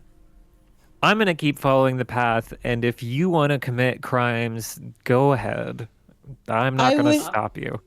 I would like to go inside and commit a crime, please. I'm will- gonna go forward I- and commit crimes, and if you get crimed, it's your own fault. I will also go and join Zertec because I hate Canada as an American. Okay, Tiggin, what do you do? Pig and Beavergleam will follow the party. Okay, so everyone besides Happenstance, you all make your way inside the Tim Hortons Wendy's combination. Oh, nice side effect. Thank you. And you make your way inside our little restaurant. As you can see, it seems to be pretty empty right now. And at the front desk, there appears to be some sort of plush animal that has been animated to be your cash register, working the cash registers. Animated with some sort of magic. Wait, so there's not even a person in here? Not that you can see right now. So, can I not just walk up and take the money right now? Well, there does Oh, but seem to maybe there's we- still a little stuffed animal friend. He seems to be seems to have some sort of life with him. I think I'm just gonna walk up and take the money and see what happens. I'm gonna talk to the stuffed animal and distract it. Oh, good plan. Good plan. Yeah, yeah. As you all walk up, you see the menu to this establishment. I will now post it in general. Hello? Ooh-ee, Oh, ooh-ah-ah. Are you just gonna stand there, sir? Hello there. Can I get a While he's going, I would like to, steal the money. Wait, hold on, rewind. First, I would like to cast invisibility because I have that, and then I want to steal the money. Okay, hold on. Milk tea with a double scoop of boba. That's what? That's not on the menu. Then can I have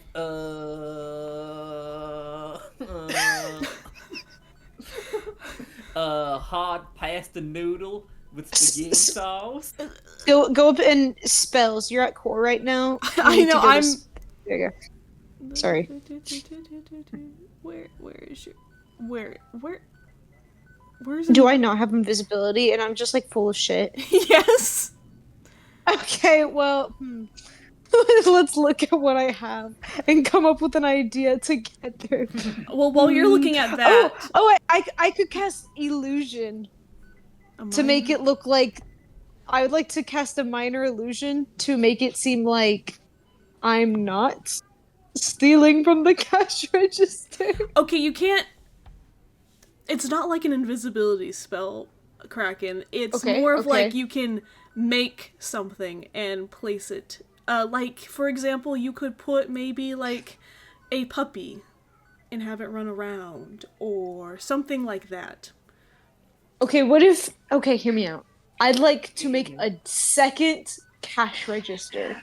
So then I can replace the real cash register with the fake one. And then I'll just take the whole cash register.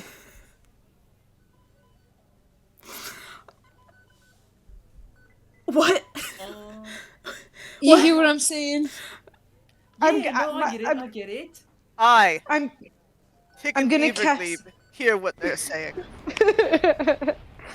So I would like to cast Master Illusion to make a second cash register, and I'd also like to. I lean over and I whisper to Teven Bieber, and I say, "Hey, Zertek, Master of Illusion, will cast illusion and create a second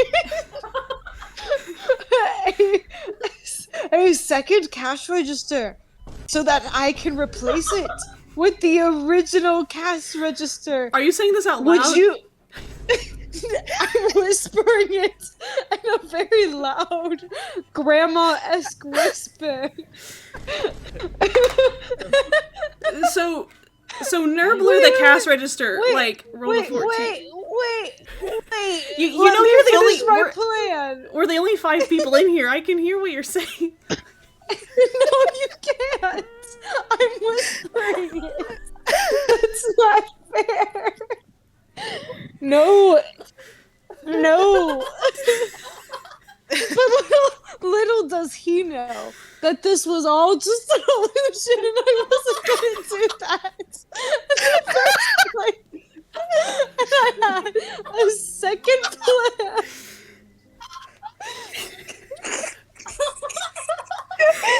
So, Mr. Cowboy Sir, do you want to buy anything from the menu? The menu. You see, we have Wendy's chili, we have Horton's chili, we have Double Trouble chili, we have roasted turkey, we have chickpea soup, we have a golden loaf berry medley, anything.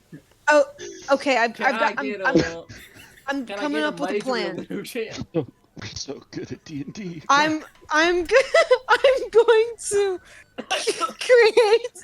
going to create. I would like to cast Master Illusion and hand a cash register to Teven Bieber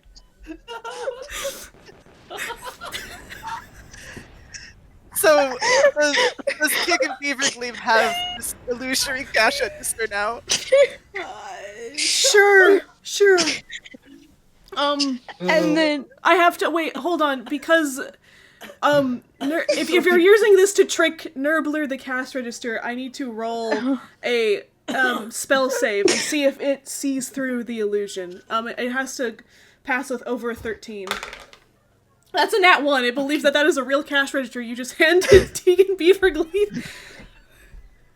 okay, I'm going to Wasn't me. ignore. Does he do anything? He's like, Tig and what? Beavergleave stands stunned. Cash register in hand. Okay. Levi, you're also here. Would you like to do anything? Oh, you don't happen to have that spicy chicken sandwich? Because I really like it. Nurbler bangs Alright, his head on the desk. The menu! The menu's right here! Fine. No problem. It's fine. I'll take the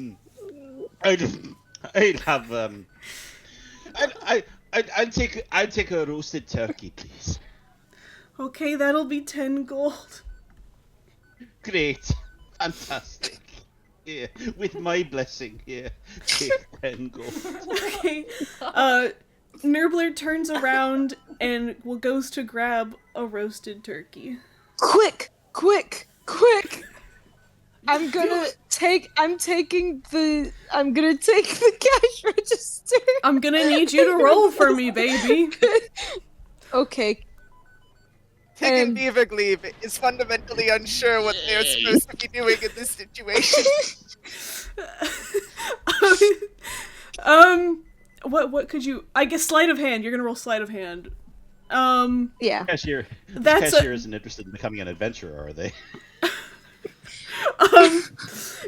And you rolled a 10, so you open up the cash register, grab a handful of golden coins. You get about 20 of them, put them in your pocket, and then Nurbler, the cash register, the employee turns around with the roasted turkey. You didn't close the cash register, so it's still open, and there's just missing coins.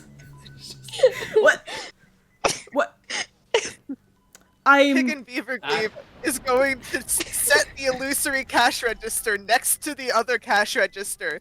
Like Indiana Jones, but... I don't know how that happened. What's going on there, partner? What? I don't... Why? Okay, what is going on here? May I roll sleight of hand for the second cash register? Yes, you can roll sleight of hand. I think I'm having a dissociative event. So that's a you just shove it on the counter, and Nurbler's like, "Did you just try to replace the cash in front of me?" No. I would like to cast illusion. Tig and Beavergleave is thoroughly embarrassed and runs to the bathroom to hide. Let's see you GM this, Brennan Lee Mulligan, huh? How I- about it? May I cast Master By the way, I of just want everyone. Illusion? I have been crying this whole time. I'm trying to keep it. May I cast Master of Illusion? May I cast Illusion again? 1 second. Hold on. Okay, so Nurbler is not just caught you in the act of stealing. Meanwhile, Tegan Beavergleave has ran over to the bathroom, and as you open the door, Tegan, you see a dark brown hooded figure standing over the toilet. Oh. I am enjoying a particularly delicious turkey sandwich, and it's great. Who are you who forgot to lock the bathroom door? The hooded figure, you just see a large smile and a and then with a puff of brown smoke, it disappears. And you look down and there is a note at your feet that reads, Oh my god, it's the shizzer. Oops, you just got Tig and Beavergleave shizered. will read the note. Oops, you just got shizered. Every time you cast a level 1 spell, you violently shit yourself. Effect ends after 1 long rest. Oh fuck. Wait, is that actually what it says? Yes. Yes. So, May I cast okay, now cut back. So, Master as Tegan has now been cursed with a shizard spell, you cut back to Zyrtek, you cut back to Nurbler, who has just watched you try to commit fraud in front of him. Meanwhile, Levi is just on the ground eating a turkey sandwich, just on the floor, just trying to dissociate, pretending he's not here. Delicious. And Chad is just still standing at the counter, not reading the menu. Can I get a arrabbiata, a tomato pasta? I'm calling Can the I get police. A mushroom soup? No, you cannot get a I mushroom want some soup. mushroom soup. I want my mushroom Can you soup not before read? Before the police. No, No, not you really. just committed I a never robbery. You had just to tried to give me back my gold. Bro, that comes out of my paycheck. I never robbed you. I just saw you all do it. I just saw it. You ain't slick.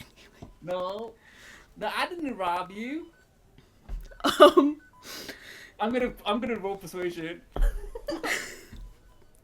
you're gonna roll with disadvantage. Okay, that's a 7. Okay. Nurbler is not convinced. He's like, the police won't come in time. And he takes out a tiny little, stick. I need you all to roll initiative to fight Nurbler. My God. From everything we. Are you willing to kill for this, Kraken? I will Gonna roll murder initiative. this Tim But know that Hortons? Tig and Beavergleave is sitting fully clothed on the toilet with their head in their hands, like Shinji in the chair. We just, no. we just harassed the minimum wage worker. Nurbler goes first, and Nurbler is going to try, and since Chaz, you're the closest one to Nurbler, he's gonna try and whack you in the face with his stick. Don't get away from me! Oh, that's a 12. Does that hit? What? Well, that ain't really nice. No, it does not. You just this cute little plush stuffed animal tries to whack, basically just lightly taps you on the forehead, just gives you a little, like a pool noodle hitting you, and it's like, get away, and it does nothing. Next, Levi. So Levi,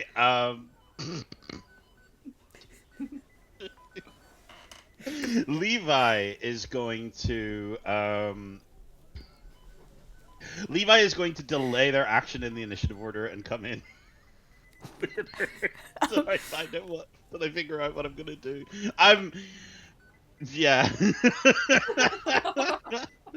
Tiggin, your turn. Alright, I am going to look at my cantrips because Tiggin has been nerfed. The ambiance of this Oh. is... Tiggin is going to take their maximum movement Mhm. toward the party, who they now see in combat with this Nurbler. Mhm. See, Tiggin Beavergleave is a war mage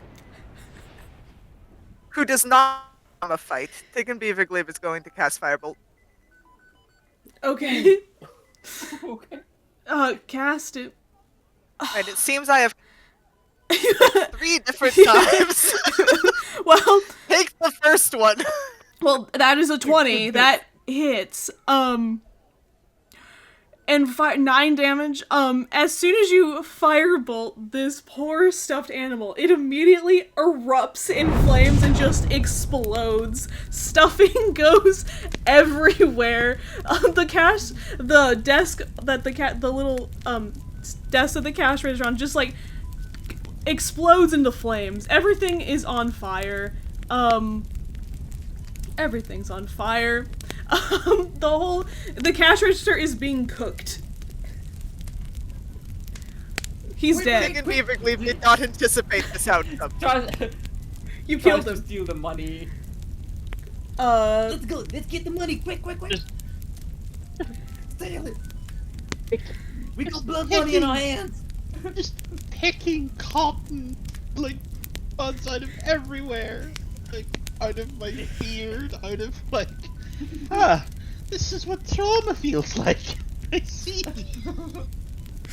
oh no. I think we should run. Perhaps. So do you all run out of the Chad is gonna Yes. try and like steal as much money as he can before he runs. You grab maybe 10 more pieces before it just gets too hot for your hands, and you just put them in your bucket. Alright, this is what Alright, let's get All this for 10 gold pieces. all that for 10 gold pieces. You guys are back outside. Tiggin feels a small amount of what may possibly be remorse.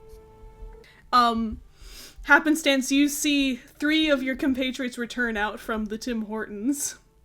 Oh, you done committing petty crimes?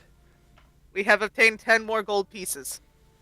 Oh wow, you robbed them for 10 whole gold pieces, and it only took like an hour. and not so paid in now since we committed arson as well. The wool won't come off. Oh my The god. wool won't come off. Well, let's keep going. We gotta find the golem. So that we can And finally keep a end low this. profile. As you guys make your way down the path after that harrowing experience, you see what appears to be a cart with 3 figures pulling at it. They are Three-Keen, which is an alien type of creature that is from Dungeons and Dragons 5DE. They are wanderers of the desert. They seem to be a little out of place here, and they see you four approaching. There seems to be a bigger one of the three, the one sitting on the cart. He's a green wasp-looking creature, very tall, and he says, "Well, look what we have here. What are you four up to?" We're trying to find a golem so we can kick his ass. And definitely nothing illegal. He's like, "Oh, the golem! Also, you guys are going over to stun him too. We're going over to stun him as well." Higgin Could you give Beavergleaf us has a never- lift? Tiggin does what? I'm sorry, the thunder blocked my hearing for a second. Higgin Beavergleaf has never killed. We are on our You way wanna- to the golem. Give us a lift, maybe? The Three King is... He's like, "Well, boys, what do you think of that?" And they're like, I mean, we don't really know him, boss. Are they coming for the... And he like comes over and he whispers to his boss. And the boss turns to you guys again and is like, so you're going to find the golem, stun him, what for? We're gonna kill the golem. To enact justice and to save the village. Save We're it? adventurers. You want to save it? Well, as much as we can. So you're not gonna loot? Golem has caused untold destruction in the area. We are here to set things right. Yeah, we're not gonna go loot. No, why would we do that? We're adventurers. The three of them... Are you guys? And adventurers Wait. never break the law. Never. Never. Were you guys thinking of looting? Would you like to roll, insight? Sure, I'm kind of okay It with was on that. fire when we got there. 19. You see these faces between the Three King, and they kind of look at all of each other. They're making that like Shrek gif look on their faces, and they were definitely waiting for the golem to just wreck everything and come in and just take what they can. Well, what if you guys came with us and you helped all the villagers, and then maybe there would be a reward for helping everyone? I mean, how much could these people possibly want to give? You know, humanoids, they're quite selfish creatures. I mean, they made a whole golem just to, steal wealth, and now it's come back and bitten them in the face. What about 60 gold pieces? They all kind of whisper to themselves. We're gonna give them all the gold, and then they'll help us instead of having to fight them. Could you roll persuasion for me? Or maybe we can just find Yeah. them. We look pretty weak. A 10. No, come on. Well, the littlest one says, "Well, boss, I'm pretty sure we could get more than 60 gold pieces by looting." I mean, have you seen Stun'em? They got so much expensive shit there. I mean, shoot, they got a whole universe just full of library books. I bet that golem didn't even bother to think that he could, re-thrift them. Have you guys tried thrifting yet? It's this new thing where people go into thrift stores and they buy things and then they resell them for higher prices. It's a really good gig. Perhaps. Is that pay to crab? There may be gifts from the gnomes themselves. What kind of gifts? Re-thriftable valuables. More like gold and silver. Maybe bronze. Or maybe we don't beat you up with these magic items that the Sphinx just gave us. The what? What magical The items? Sphinx. The Sphinx gave us these magic weapons to kill the golem with. Oh, But we could beat you up, or you could help us. it's got some weird words on your weapons. Can I read them? I guess. Don't give The- them away. Don't give them The away. leader kind of walks up to you happenstance and kind of presses one of their little exoskeleton fingers across the large shaft of your staff, and it seems to read, and it's like, that's a weird spell to put on there. Huh. Why? What does the spell What does say? it do? It kind of says, now this is a more of an ancient version of our language, so take this with a grain of salt, but it seems like it is a grammatically incorrect version. It's kind of just says like open and the key. I'm not sure if it was intended. I think it was meant to say something a little more flowery and prettier, but it seems to be some sort of key that you got there. Well, okay. One of the little goons walks over to you, Chad, and it's like, "Can I read yours?" Yeah, sure. Chad like lets him read, but Chad's holding onto the sword. "Oh, boss, this one's different. This one says something else." And so all the little Three Kings kind of surround Chaz, and they're like, "Ooh, interesting, interesting." The Three Kings say, "It seems as though it says to call, meaning to summon. So it seems like it's gonna call something." Aye. So, do you know what it calls? Unclear. It doesn't say specifically, although I assume maybe the make. What kind of, do you know what materials were used to make this spell? Can I roll history? Like, what can I roll for that? The moon. Oh! The moon. Yes, that's very good, actually. Maybe like, what lives on the moon, boys? You got those moon bears. Astronauts? Astronauts. And cheese? You got cheese on the moon, too? Could be a moon Gith. Clangers.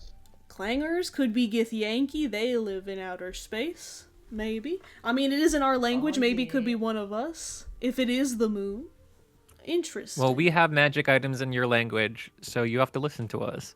Is that how that traditionally works? Yeah, that's how it works.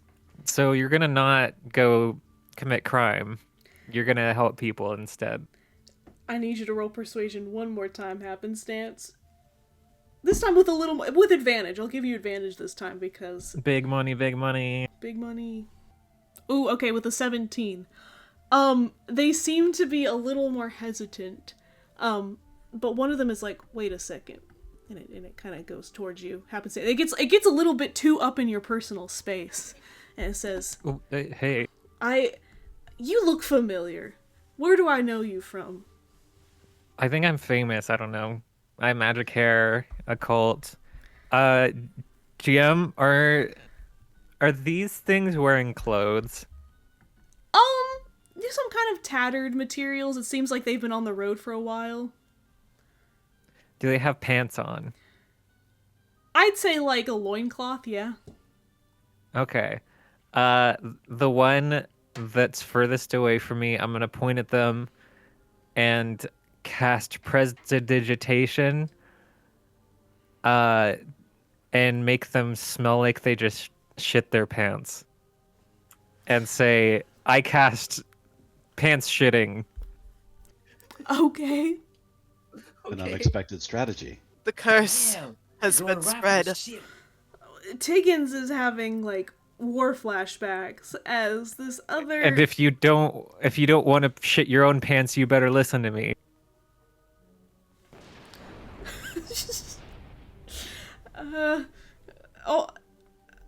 Oh shoot. Guys, I don't think we have a choice in the matter anymore. I think she's serious. Yeah, and maybe I can get an autograph later. If we help, do I get an autograph? Yeah, sure. You all get autographs. Yippee! And the Three Keen have decided to join you on your little quest. So what's our plan now? Well, you guys have made it out of the forest and have finally came upon the entrance to Stunham. As you can see, What's that? it's your home, Zyrtec. Aha! The village.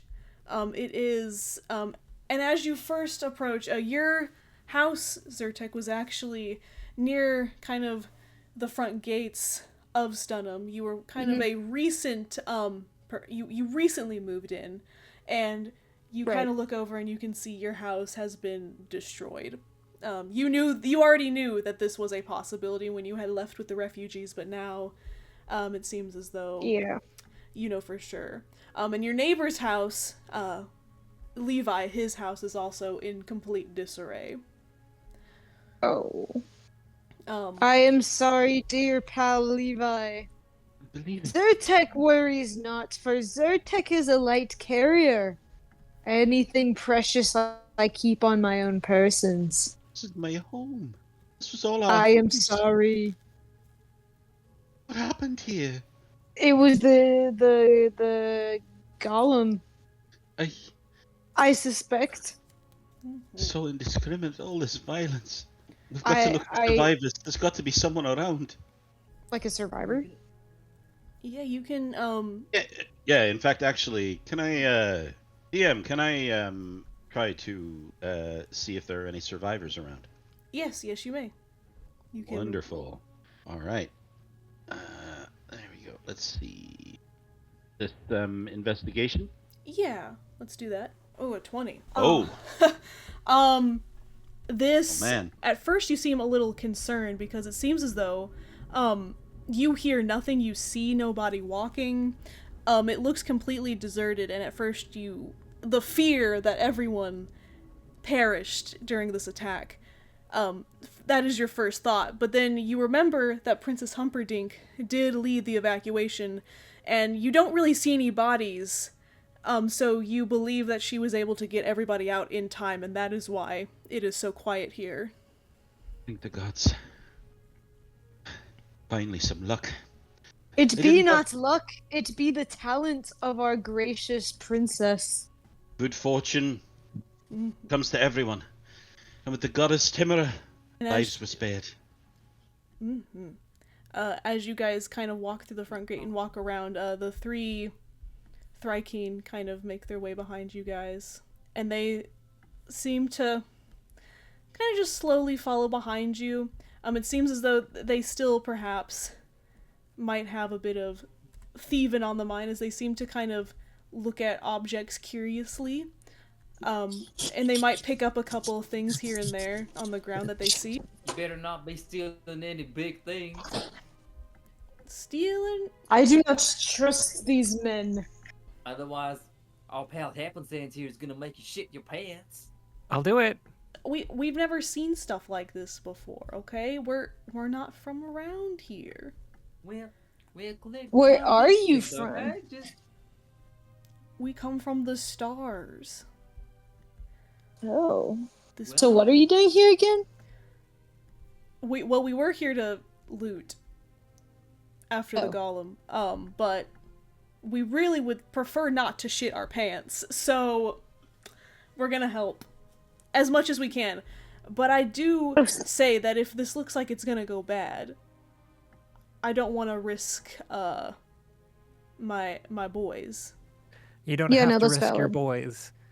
Just don't take shit, I guess. don't take shit or you get shit.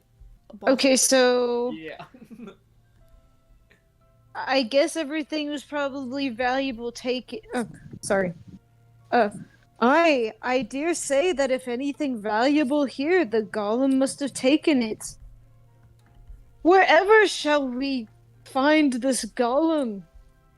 Where shall we find the most wealth? But a thing that large wouldn't move through a space like this without leaving some kind of trail. There must be something here we can follow. Would any of you like to roll investigation? Sure, why not? I'll roll.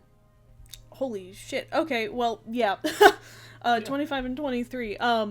Zyrtec and Tiggins, you Levi is correct in the fact that something that large would have to leave a path in its wake. And you do see, while it looks like there are no bodies here, Princess Humperdinck made sure that everyone was able to get out in time. There does seem to be a bloody path. The road seems to be just littered with smeared blood across. And it seems to follow just the regular path through the village, maybe perhaps towards the capital. Oh, bon. We're close to the capital? It is a very small village. Think of it like the size of the Vatican Nice. Square. Or, yeah, it's not a huge... It's more of a touristy trap kind of village. We shall follow the blood. There might be more clues over by that plaza over there. Mm-hmm. Perhaps. So you guys all move up So- towards... scroll all the way up towards... up This here. Barack blood-like act which Obama. lies upon our hands. He's the demigod of USA, isn't he? They seem to have erected some kind of monument to this strange figure. Perhaps a local god. You all come Senses. to this to the town square. There is appears to be Zyrtec as you move around. There does seem to be something scavenging the remains. There appears to be a wolf walking around prowling. Oh, doggy. If only more stash was here. Finally, an opportunity to charm animals. Didn't Morstache give you his animal handling powers happenstance? I don't think that works like that. Oh, it doesn't. I thought. I'm pretty sure it doesn't. Yeah, that's not how it works. I Unfortunately. do possess comprehend languages, but I am loath to cast it. Maybe Do we could I just- have that ability? Did anyone get something from the Tim Hortons and Wendy's? Maybe we could distract them with some food or something. Well, let's not revisit that. I think we've litigated that enough. But it definitely nothing happened there that was our fault in any way. Definitely not. We only committed a petty crime. Definitely nothing. Nothing was ever proven. Nothing Well- will hold up in a court of law. I mean, is this wolf important or is it just chilling? You know? Would you like to roll, or like, would you like to? What would you like to do with the wolf? I want to pet the wolf, but Like, it's sniffing around. Mm-hmm. Can I figure out maybe why it's sniffing around? Like, is it hungry? Is it magical? Would you like to roll animal handling, insight, investigation, anything? Let's do animal handling. Animal I handling. want to handle the animal. That's a 4. Zyrtec, you try to come up and try to pet the wolf, and the wolf comes up and snaps at you. Oh. And you take 3 damage as the wolf kind of Oh. chomps on your arm. Ouch. Mm-hmm. Well, shit. could I give the wolf some of my rations and then try to like investigate basically do what Zyrtec was doing, but use some rations to kind of distract it? Yeah, you can throw some of your rations at it. Where would you like to ping wherever you where would you like to throw them? Just basically like right there? in front of it here. Okay. Like that. The wolf immediately it kind of just gives Zyrtec a glare and then moves towards the scraps and starts to greedily eat up the scraps that you have, not discerning, between meat I'm gonna or walk. starch. I'm gonna walk away from this wolf. Okay. I'm done dealing with it. Do we know if the wolf came from somewhere or is heading somewhere? I don't know. Tiggins, do you want to roll to find out? Would you like to roll insight, investigation, animal handling? Tiggins Beaverglee will roll, I believe, investigation. Investigation? Okay. Okay. You see that the wolf is kind of following this blood trail. It seems to kind of lap up what it can. It seems to have found maybe a couple of rats here and there that have also kind of taken to this large blood trail and is just kind of chewing what it can. And the Thrykeen, they all say, one of them kind of says, "Oh, he's a looter just like us. Good job, boy. We should keep him. He should be our pet. He should be our mascot. Our team mascot." And then A litter? a looter. To loot. Oh, To take. yes, I understand now. Yes. Except we don't loot anymore, because if you take shit, you shit yourself. Oh, right. Well, how come he's not shitting himself? How come the wolf's not shitting himself? Yeah, make the wolf shit himself.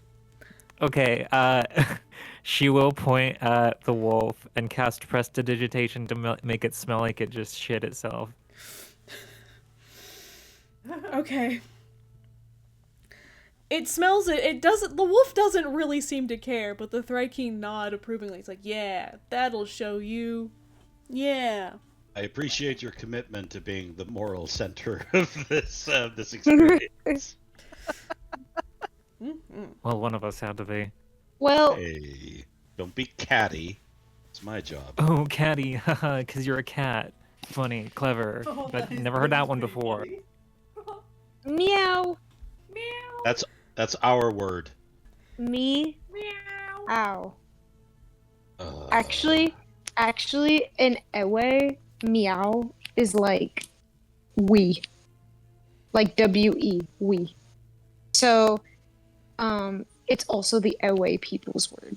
So, get fucked. fair. All right. Shall we proceed to follow the Yeah. trail? Yes, let's do. Yes. See if we can pick up this thing's trail. Indeed. All right. Are we So, going inside the demigod's plaza? do you go inside the plaza or do you go and follow the blood trail? Oh. Would it hurt to take a look? I kind of want to go inside just in case there's stuff that can help us. Higgin Beaverglebe never runs from a potential fight. Okay. I guess I'm going inside too. Okay. All right, so you proceed to enter into the Obama Plaza. It's got a good ring to it. Is this just another Tim Hortons? Oh god damn it! You guys are back again! No! Please! You lived! What are you talking about? It's a Sisyphean curse! No! Is this some sort of portal? Everything I need not feel guilt! is everything just Tim Hortons on the inside? Wow. No, this is the Obama Plaza. It just we were owned by the same company. I'm another Nerb. I'm a different Nerbler, but I did feel my cousin explode, and I have a feeling it has No! something to do with you five. It's been extremely traumatic. I am saddled with my own burden still! I had nothing to do with that, for the record. I just Ma- want to get I- something I to would- eat. I'd like to intimidate this Nerbler and be like, well, if this is true, then you shall know your fate if you do not hand over your gold and riches. Kraken, do you really have to rob this one after you killed its cousin?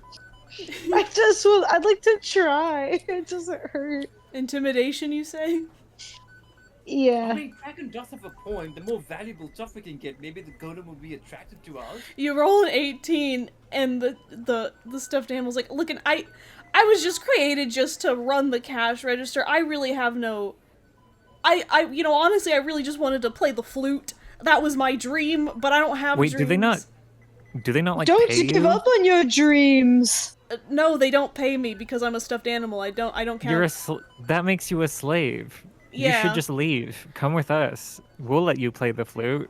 Yeah, I'm sure there's plenty of instruments you can play. But I heard If it you was... allow us to rob the cash register, we will pay you in gold and allow you to play the flute. If it's your heart's desire, we will see it done. Shoot. Well, I guess I really got no stake in the game here now, do I? But I heard it was dangerous outside. I heard there was like a giant golem. We are about to Yeah, deal but we're with gonna that fight it, problem. so we'll keep you safe. You've seen how good we are Yeah. at killing shit. That is... Yeah, I have a question. I'm interested to see, because Levi has a spell to, that allows them to detect, hold on, how do I go through it? Allows them to detect poison and disease.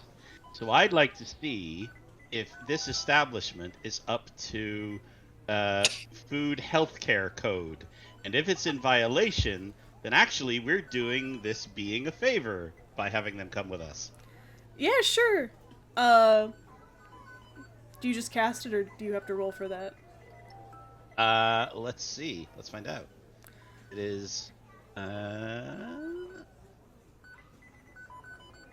for the duration, I can sense the presence and location of poisons, poisonous creatures, and diseases within 30 feet. I also identify the kind of poison. Okay, interesting. So, if there's any violation of the health code in any of this food, then I will know. And then this establishment is essentially breaking food law, which, as we know, is the ultimate law. Okay. Yeah, you And we can. can also maybe use that to blackmail them later if they come to us with legal consequences of the place that we definitely didn't burn down. You. That could be a excuse. Yeah, you can cast it. Levi, you kind of go behind the counter and you kind of inspect the kitchen area of this place. Most of it just seems kind of your run-of-the-mill Tim Hortons Wendy combo, with more accurate meats from the medieval times. Like you got some mutton, you got some turkey, stuff like that. And you notice 2 big vats of chilies. One from the Wendy's side of the building and one from the Horton side. And at first it just seems like 2 regular piles of chili. But you notice that suddenly a 3rd pot, and to your horror you realize on the menu the double troubled chili is where they put the Wendy's chili on top of the Horton's chili. And it is like oil on water, No. where the Horton's chili is denser and it is sunk to the bottom, while the Wendy's chili is sitting on top. And it is, you can just smell it. It is, it would give someone, quote unquote, a shitstorm. It would probably cause someone Been to there. run to the bathroom, where perhaps someone here accidentally already moved to the bathroom, and was cursed earlier. God. My God, this place is an abomination waiting to happen. Put you in a fighting. This is the greatest travesty I've ever seen. I sense great evil in this place. Its tendrils stretching into everything, but especially the chili. Levi, do you show them the pot? Yes. Yeah. So do you want Yes, I freedom or do. not? I do. So Levi shows the horrible Wendy's Horton's chili combo pot, and Nerbler is like, yeah, I told them not to eat that. I specifically try to urge people not to order that off the menu. But yeah, I mean, if you guys can protect me, I don't really like it here. Now we have legal leverage to protect this Nerbler, this hero of the people against the vile predations of their corporate overlords. Yeah. By the I'd way, like have you a moment to to talk take about the our money Lord and from Savior, the the cash God of luck? register. What? I said I'd like to take the money from the cash register now. Oh yeah, you can just Yeah. reach over and grab Sweet. it. There's about 50 gold pieces in there. Hell yeah. Yeah. Now we got 60 gold, I think. Cause like. Because we got 20 earlier from the cavern. Oh yeah. So we got At least Boo-hoo. 70, I believe. I think we have maybe 80. Including Actually- the 10 from the including the 10 from the other one, yes, we have 80. Hell yeah. Oh yeah. This goblin will show up in no time. You mean Gollum, not Goblin. Yeah, same thing. Oh, I okay. think in Goblin be much easier. Probably. Okay. Right. Alright. Aniva. Keegan is going to begin to head out if everyone else is.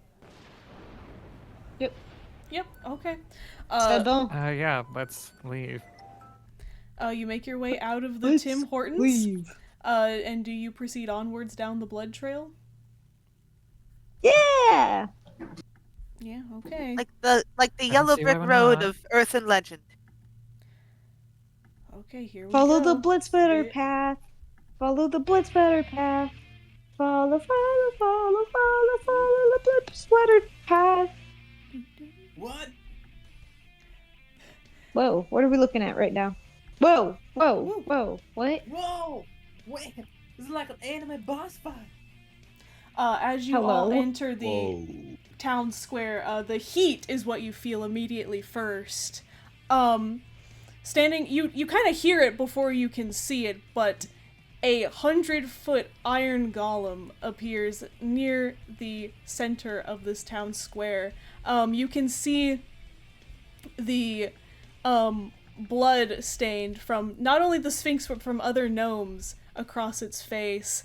You can see claw marks taken out where the Sphinx has tried their best but to no avail, and you can see a big gash opening in its stomach where wires and cogs are just smoking. But it seems like it is going strong.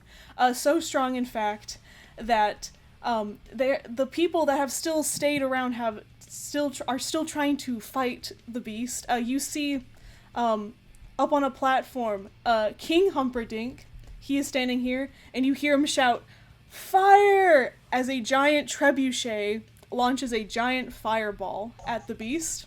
It hits it in the face, but instead of damaging the creature, it almost seems to absorb the fire and use it against them, and it basically, and you hear a loud whom as it just almost fire breathes back at the people, and it basically takes out all of the other townspeople in one hit, in just a big fillet. Shit. Oh no. Whoa. And all of you have ended up down here, and you look to your right and you see the poor body of Princess Humperdinck that tried so valiantly to defeat the golem. She seemed to have caused the giant gash in the side of the golem, but still it was not enough to defeat it. Is she alive? Would you like to roll investigation? Sure. She dead as fuck. She dead as fuck. She is cold to the touch, unfortunately. Unfortunately, it seems she is deceased. Well, I guess happenstance will have to be the new princess. Uh-oh. The Thrykean look over and they're like, This was Jesus Christ! Nurbler appears from behind and he's like, "Oh my god!" And he just like he just faints. He passes out, looking at the golem, looking at the bloodshed. He is down for the count. We need to get these others to safety, the Thrykean and the Nibbler. We need to get them away from here. I thought they died. The Thrykean? Oh, did they die? No. The Thrykean Oh. are here. They came with you. Thrykean, take Nurbler to safety. They're like, "You don't have to tell us twice," and they skedaddle the fuck out of there and take Nurbler with them. I was hoping for more of a heroic, tearful goodbye, but okay, I guess this'll do. And they A bit of a just thank run. you, perhaps, but gratitude, I guess, is something rare on the ground these days. I'm sorry, I maybe. have one question for everybody. yeah. Do you know thyself? What? I Do you know thyself? I do know myself. Like my character? I mean, I've got her whole sheet here. I can read you anything you need to know. Do you know thy enemy? Yeah. The golem? I do. I do. I guess. If we know thyself and know thy enemy, victory is already ours. I think we still gotta kill it, Kraken. We've come The words this are noble far. as all. It's the Well it's said. the art of war. Sure. Then why do we Is this another hesitate? Earth thing? Yeah. Okay, Uh, sorry. I didn't pay attention in Earth class. That you said that like in a very like anti-Earth way, and I feel like you've been spewing microaggressions this entire. I just don't get what the appeal is. It seems like a kind of Okay, you know what? mediocre. Maybe I don't like- know the appeal of your entire culture and heritage and race. Fuck You just never shut up about this planet, and like, it just I sounds was not mid. the one who suggested we play this game. I mean, it is a. I mean, yeah, Earth is a pretty cool place. Even I'm not from there. I mean, you're kind of tearing it apart, tearing it. I just don't get why everyone's so crazy about it. That's all I was saying. Because I it's don't think that it's amazing. bad. I just don't see the appeal. You know, I don't see the appeal of what the fuck are you, stupid and red? What even is your race? What even planet do you come from? Irrelevant ass. Well, you. Shut up. Yeah. Have I walked? That's what I Am thought. I walking in on an art? Is this players or is this, Oh no. I feel like the magic circle is in dangerous risk of being broken here. Mm-hmm. Why do we hesitate to fight? Let's fight the Well, thing. Here, Little let's Beaver fight the Gleave thing. is gesturing Guys, toward the golem. I throw my We staff must- at it. Because we must know thyself Wait, first. wait, you and we you must know thy enemy.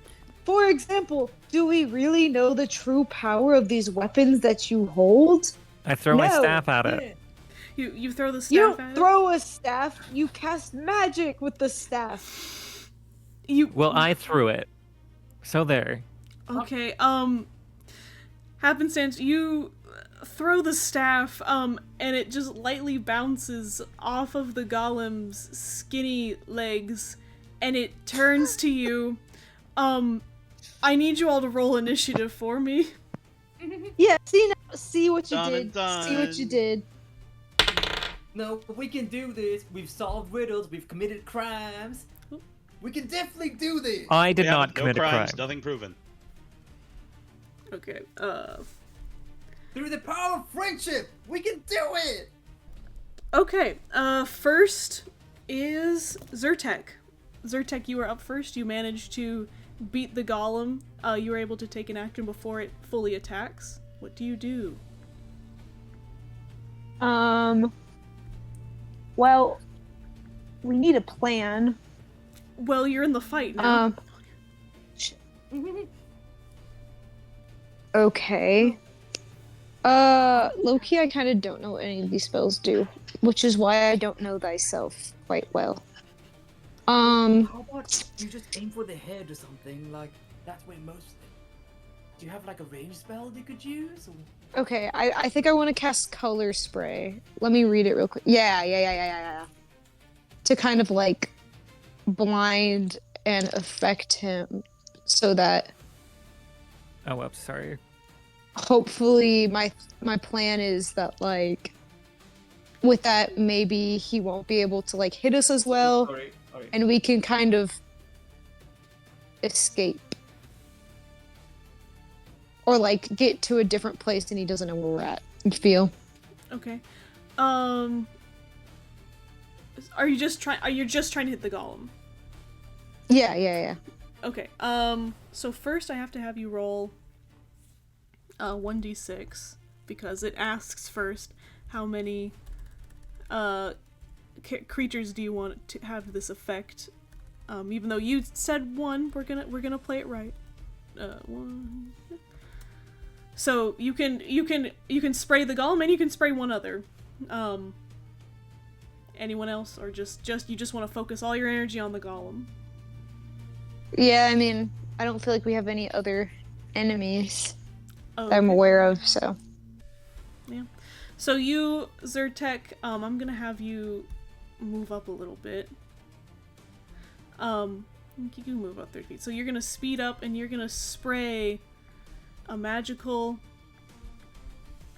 color spray towards the golem. And it is going to reel back and screech as its beady little eyes are now covered in this colorful spray, and it is now at a disadvantage. I'm gonna tell everybody to run. Like, I'm just gonna say run, that's it. Run! Okay, that is the end of your turn. Chad, it is your turn now. Could I use my my movement? What's my move? Okay. I'm going to use my movement and then use my bonus action Thunderous Smite. Okay. And then I'm going to shoot him!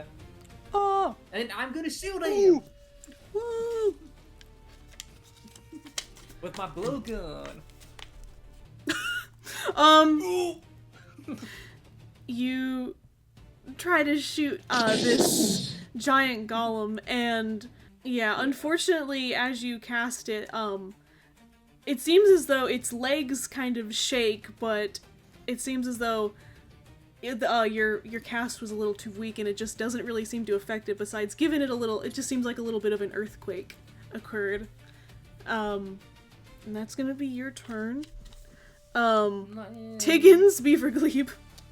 Higgins Beaverglebe is going to use their movement, move around this house here, and then is going to cast Magic Missile.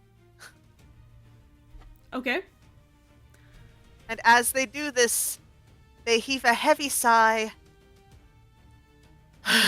and accept their fate.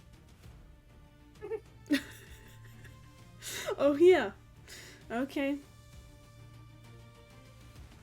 So as Tiggins casts Magic Missile, three bright red bolts shoot forward the golem, and as they shoot forward, you also hear as just something erupts from Tiggins' backside, almost in the same velocity as the magic missiles, and the golem takes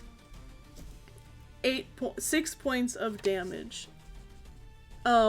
It seems to stumble back, and it just seems very, thank you, Tiggins. I saw that. And it kind of takes back, it's a little, surprised that hit it. It seems a little gobsmacked. Ow! Oh yeah, it's King Humperdinck's turn. He's in this. Let's see, what is King Humperdinck gonna do? He is also going to cast Magic Missile.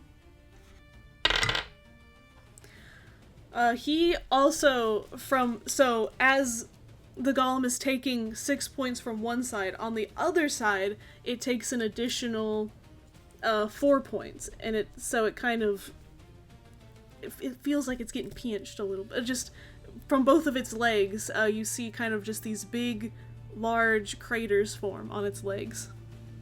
Happenstance, it's your turn. Okay. I guess I'll run up here and cast, Wait, am I close enough to pick up my staff? Let me roll her. Let me see. Okay. You are close enough, but it could cause the golem to have a reaction. Could hit you. Oh, that's okay. I'll pick it up.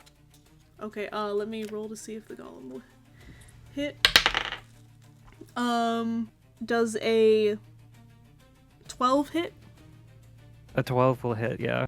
Oh, okay. Here we go. You take 7 points of damage as it kind of just almost barely swipes you, but it manages to just knock you off your feet, and you kind of go tumbling. But you do manage to grab your staff. Okay, then can I cast a spell? Mm-hmm. I'm gonna cast Fairy Fire on the golem. Okay. It has to Roll make a dexterity save. Right, okay. Unfortunately, it does pass the dexterity, so it does just kind of move out of the way. But as you cast this with your staff, you hear this large, there seems to be something that, as it casts, it seems to, while it dodges the fairy fire, something seems to latch onto the golem, and it seems to kind of shake violently. And now the golem is, instead of have fire absorption, it is now, now it can be, now it has disadvantage with fire. So, yay. Now it's the golem's turn. Oh boy. Its first action is it's gonna try and stomp on King Humperdinck. And and King Humperdinck manages to move out of the way of it.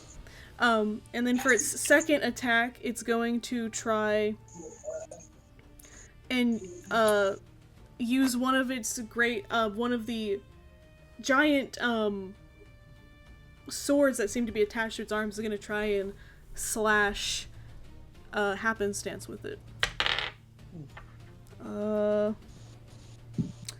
So actually, so that is, I'm assuming that's a 9. I'm assuming that doesn't hit you. A 9 will not hit, no. Great. So luckily, while this thing it gives big hits, it seems to be, from whatever Princess Humperdinck had done before with the giant gash in it, it seems to be a lot slower, and so you just are easily able to move out of the way of it. And now we have Levi. Your turn. Okay, so Levi is going to run. Not very far, so he's a slow fella, but that's all right. That's all right. We'll get something. So he's going to run up, and then Levi is going to cast the spell Aid, which will allow him to give up to 3 creatures within range bonus hit points. And he's going to cast it at level 4, meaning that everyone gets 5 hit points plus an additional 5 for every level above 2. So he's going to cast it at 4. So let's see how he does. I'm going to cast it on here, here, and here. So I believe, if I've got it right, that should be 5, 10, 15 extra hit points to everyone. Woo! To those 3. So you see him run up and like incant a spell, and all of these energies kind of weave around him, and then he sends them out in front of him, and the energies coalesce and swirl around each person and like invigorates them and like gives them strength and fortitude. Yeah. And Zyrtec, you just feel a lot stronger, a lot more well-equipped, which is great because you are next back in line. I am going to shoot acid arrow, and I want to specifically aim it towards where Princess Humperdinck injured him in his side. So it immediately takes 11 damage, and for every turn it'll take an additional damage off of that. Amazing. Chad, it is your turn again. Alright, let's go. I'm gonna try and use my movement to go close to here. And I will do the same thing, like Thunderous Smite and attack. As Chad tries again with his blow dart, he like taps it around, and he furiously tries to like, come on, I can do it. I can do it. Roll to hit. Yep. God damn it! Chad, your Thunder Smite does not work again. It almost seems like the golem laughs at you, and it kind of walks away. It doesn't see you as a threat anymore. And as you feel defeated, you do feel the Sailor Moon sword in your pack just start to. It almost feels like there's a heat to it. Now we will go to Tiggins. Tiggins Beaverglebe is going to cast. Now that it has disadvantage to fire, Tiggins Beaverglebe will cast Firebolt. That hits. And now that it has disadvantage, Let's crit damage. yes. The golem, not used to the feeling of fire damaging, it tries to, like, as it sees the fire, it tries to, again, absorb it, but then it just seems to scream as it seems the wires and mechanics that are exposed in its stomach cavity start to spark and shrivel, and it seems disoriented because it's never felt this searing pain from fire before. Happenstance, it is now your turn. Well, first I'd like to use my Mantle of Inspiration. As a bonus action, I expend one of my Bardic Inspiration to grant myself a wondrous appearance. When I do so, I choose a number of creatures I can see and who can see me within 60 feet of me, up to a number equal to my Charisma modifier with a minimum of 1, and each of them gains 5 temporary hit points. When a creature gains these temporary hit points, it can immediately use its reaction to move up to its speed without provoking opportunity attacks. Ooh. Nice. So that's a Ooh. lot of things. I can pick 5 creatures, so I'll pick everybody besides myself, I guess. Wow, okay. How selfless of you. Well, it's my turn already. I can't use my reaction on my turn. That's ridiculous. So that was your bonus action? Yeah. What is your second? And then for my action, I think I'll cast Starry Wisp. Starry Wisp. Ooh. Beautiful. Would you like to describe how your... Oh, that does in fact hit. So would you like to describe what it looks like as you...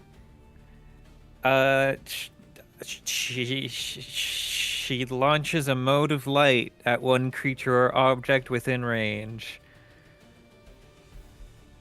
And it takes 1 hit point of damage. But you know what? That's okay, because it's still... Every hit counts, and the golem is now peeved. But it doesn't seem, now that it was just 1 piece of damage, it doesn't seem as concerned with you, Happenstance. It seems more concerned about Tiggins, because Tiggin just gave it a new sense of pain it has never had before. So it starts to move over here, and it is going to try and slam you, Tiggins. Ah. Does a 12 hit? No. No. Oh, yeah. Again, because the golem is so slow from whatever Princess Humperdinck had done, it does evade... You do evade its grasp, but it does have a second attack, and it is going to open the helm of its it seems to have some sort of helmet, and it seems to kind of open it up in a swath of poisonous fumes in a 15-foot area towards you, and Chad come out, and I need you both to make a Constitution saving throw. Oh, boy. Tiggins, you are able to basically duck under the cone. Chad, unfortunately, you're a little too slow. So I'm going to roll the damage for you. Doublage. Oh, good. So you only take 2 points of poison damage. So, good job. That ain't nice. Levi, it is your turn. Okay, so let's see. All right. Levi is going to run up to here, because that's about as far as he can get. And he is going to invoke his god's power and unleash the spell Guiding Bolt. Ooh. And he's going to cast it at 4th level. So he begins incanting, aiming towards the creature, gathering his radiant power in his hands, and then he's going to attempt a hit. I think that hits. Yeah, it hits. Okay, good. Yay! Woohoo! So, this stream of light erupts out of Levi's hand, full of coruscating energy that like swishes across like the giant's torso, and they will take 4d6 radiant damage base. Ooh. And then 3 additional d6, so it should be 7d6 of damage, but I think that's all calculated in there, right? Or is that calculated? In there, yeah, like if you roll it. Or do you have to roll the... Okay, so it should be 7d6 damage total. Let's see. 1 second. Alright, here we go. No whammy, no whammy. Ooh. Hello. 25. Hello. Hello, Oh, Zyrtec. yes. Okay, It's that like, takes... be gone, foul mechanical beast. It reels back and it screams, and you see part of the torso, it almost seems to cave in on itself, and it seems to kind of lose balance. It almost feels like if it had been a humanoid, it almost seems like its you did something to its spine, and now it's kind of bent over, hunched. Yeah. You see, everyone? It's not immortal. It can be brought down. We can do it. Yeah. Ah! And just in time, as Zyrtec finishes up, he zips up his pants from his piss. He turns around and he's ready to fight. Oh shit. Okay. By the way, also on guiding bolt, the next attack that hits the target has advantage. Ooh, okay. Oh sweet. Okay, well, with this new knowledge, hold on, sorry. I'm looking at my. Oh my god. Sorry. Give me a second. I'm definitely gonna cast fire then. Yeah, I'm gonna cast firebolt. I cast firebolt. Firebolt. Where? The voice reverberates. Yes, it does hit. And then I need to take. Yeah. Roll 1d10. Oh yeah. What a rush! I'm getting into this. Because it's and it's a crit hit, so you get to roll twice. Hell D10. Oh. So it takes 13 points of damage, and it seems as though you kind of shoot at its legs, and it seems as though the iron metal of its legs is starting to melt, and it's kind of turning into a puddle on the ground. Ooh, yeah. Alrighty. Who's up next? Who's up on the chopping block? Chad. You feel Alrighty. the sword Well- glowing in your backpack.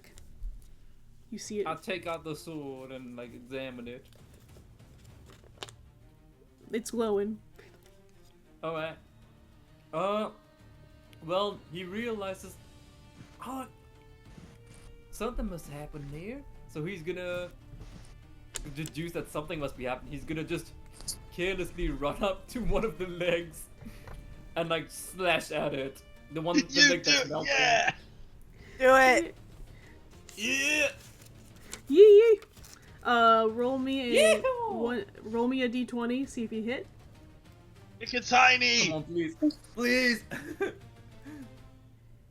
Please, please. Yes! Yay! Woo! Yeah. I need you to roll 3d10. Ooh. Oh my god. Oh man, that's impressive. Oh my god. 12. Okay. Okay, still not bad, yeah. It's not bad. So as you hit the golem, first, you basically crack off one of its toes. It does not like that. And it howls, but above its howls, as you hit the golem, there's a reverberated ringing that comes from the moon sword, and it kind of almost pushes you back a little bit. And this ringing just kind of echoes throughout the capital square, and almost everything just seems to go quiet for a second. And it sounds like it was calling to something. What? We're not sure yet. We'll get back to that. Now that's the end of your turn. Now we're gonna go to Tiggins. All right. I'm sure glad we weren't doing a stealth mission. Yes. Higgins Beaverglebe will run up to the golem Ooh, yeah. and is going to cast Burning Hands. Oh yeah. At 2nd level. Ooh. Yeah. Yeah. And at a 15-foot cone at an angle that does not capture Chad within its range. Maybe shooting up at it instead of like, Yes. yeah. Yes. A dexterity save from the golem. Okay, that is a 10. That fails. No. This takes 16 points of damage. Wow, you guys are beating the hell out of this thing. I thought it was gonna be way harder. Yeah, as you cast Burning Hands, you see those large kind of circular attachments at its head. One of them just shrivels up and falls off to the ground and almost hits you, Tiggins, as it just like crashes at your feet. Now it is Close one for Tiggins Beaverglebe. close one. Now it is King Humperdink's turn, and he is going to he notices that a couple of you guys are close together, and he's afraid that the golem might try and get a couple of us all at once. So he's gonna move a couple of feet out of the way, give some space, and then he's gonna cast Magic Missile again. And it gives it 14 points of damage. Okay. And the golem, the other circular thing on the side of its helmet, it also falls off and it crashes to the ground. Ooh. Now the golem, now it's Happenstance's turn. I think she's just gonna try and cast Fairy Fire again. So it's a dexterity save. 11. Does not pass. Ooh. Ooh. Now all attacks targeting it have advantage if the attacker can see it. Yeah, you blind it again, and it is Nice. stumbling around, and it is infuriated.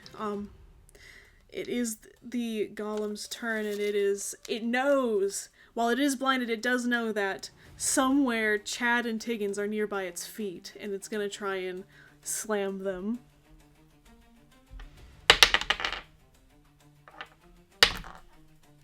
Does a 17 hit? It meets and beats, unfortunately, for Higgins Beaverglebe. Chad, does that hit? Sorry, more? Does a 17 hit? No, it's not. Whoa, okay. Well, unfortunately for Tiggins Beaver... What was that? Okay. Tiggins, you're gonna take 8 points of damage as it slams down on you. All And right. for its second attack, it is going to try and use one of its giant swords attached to its arms to swing violently over here towards King Humperdinck.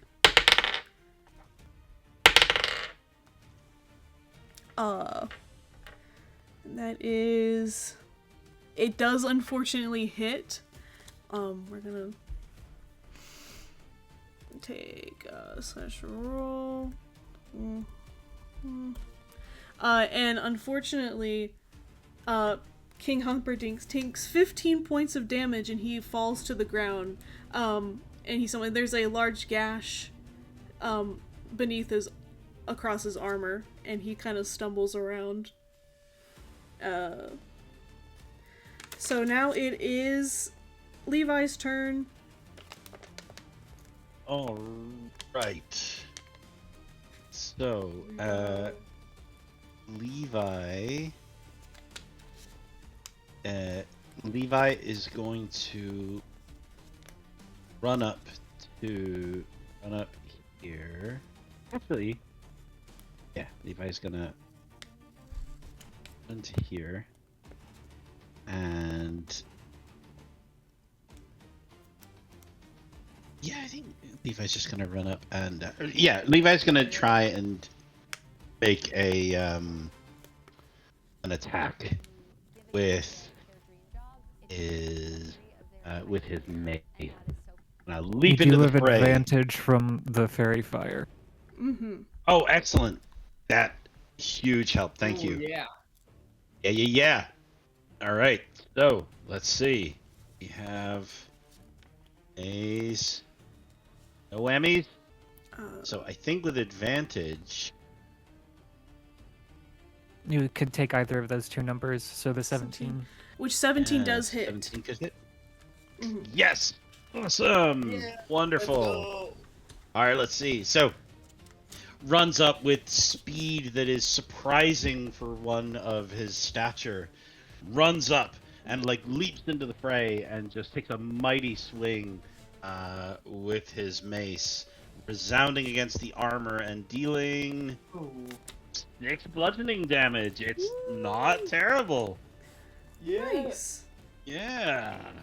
Well, bam. Well, bam.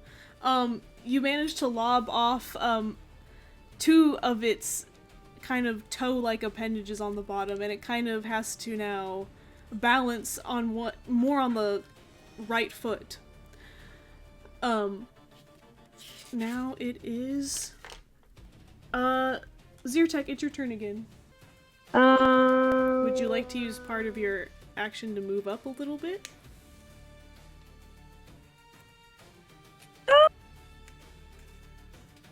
Sorry, go on. I'll do magic missile. I like doing different things. Okay. I'll stay back there. Okay. You'll stay all the way back there. Okay. Yeah. A nice safe distance. Yeah. Yeah. You managed to cast That's a jump. what? No, it's magic missile. Oh, sorry. My B. Yeah. You managed to take out 5 points of damage. Oh. And we seem to have knocked completely the left leg off its course. Or yeah. Ew. Yeah. Woo. So it's a little. Oh. Alrighty. Next up, Chad, you're up. As you have dodged out of the way, you can feel the. It almost feels like the sword is now blinking. It seems like it's almost like honing something towards you. Could I do I have to roll to see what it's honing towards, or? I'll say it's not it's not honing you towards something. It's it is you that you are you are on something's radar. You are attracting something. Ooh. But it hasn't arrived just yet. Well, I think a magical ally is going to come. This is so exciting. But okay. Tad's gonna go on. Tad's gonna go on and swing at the leg that's remaining with the sword again. Okay. Roll to hit. And then he twists his arm around, twists his body around, and then 17 does hit. the sword is working out a lot better than the blowgun. That's super cool. Yeah. Oh, could I use my bonus action with that as well? Before that, could I use my bonus action of Thunderous Smite? I don't see why not.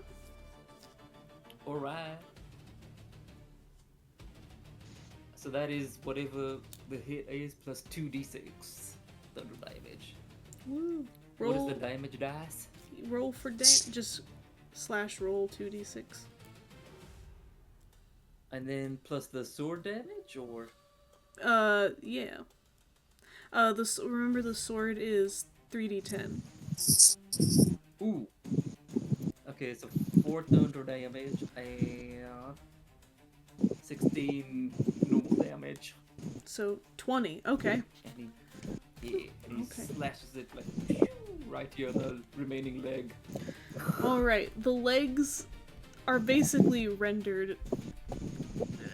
I can't erase the leg, so it gets a little squished as it falls to the ground.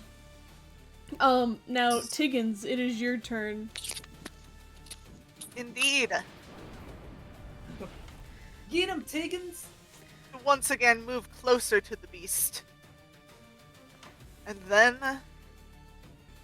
once again, burning hands at second level. Oh. Oh right. Unfortunately, it that is a 19. It Well, it will only take half as much damage from Tiggin Thievigly, but 7. 7. Okay. So yeah, it tries to like block the flame with one of its hands, but you burn basically a hole through one of its gloves. And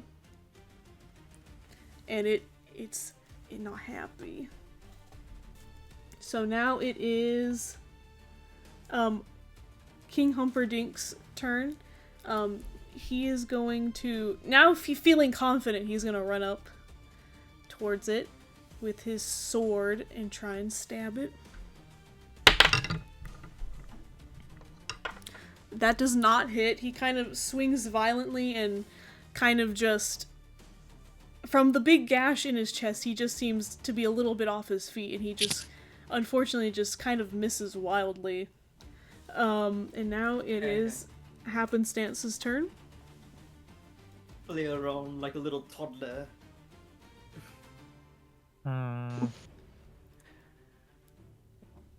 We just beneath the shit out of this thing. I'm gonna run up and throw my oil at him. Ooh, okay. Well, I do have advantage because of the fairy fire. Mm-hmm. Alright, so if it takes an additional fire from the burning oil. Okay. So now you have made this golem wet. And the golem's, Dripping with oil, flammable oil. the golem's pissed. So it is going to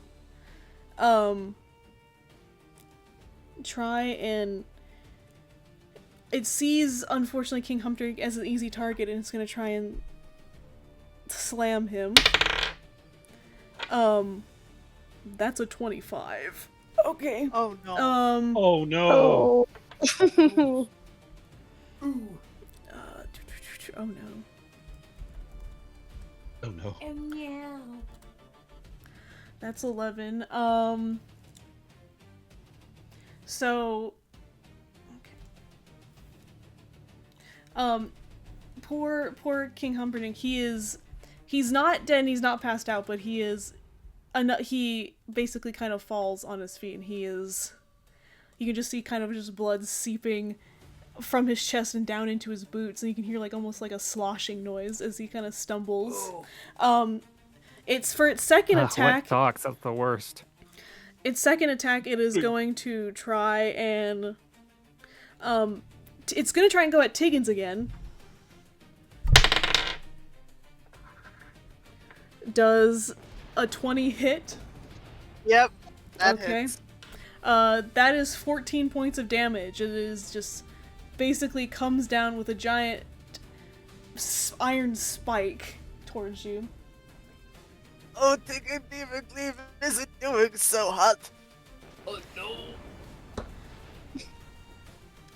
Alright. And that is the golem's turn. Levi, it's your turn. Okay. So, seeing the situation, Levi decides to walk into action, trying to position himself in the right place, and is going to like kneel down and start incanting a prayer to his deity, the Lady of Luck, and will incant a prayer of healing, which affects up to 6 creatures in 30 feet. Not the golem, but pretty much anyone, but pretty much everyone else, everyone else, including our Highness, and is going to incant and release a field of healing energy that hopefully will cast at level 4, and it succeeds. Yay! Yes. Ooh. Is going to restore 12 hit points to everyone. Let's go. Beautiful. Let's go. Yeah.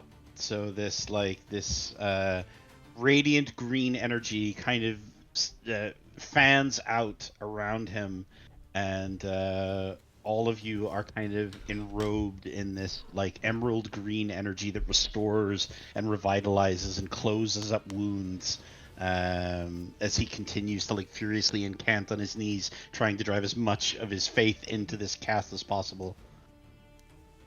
Beautiful. All right.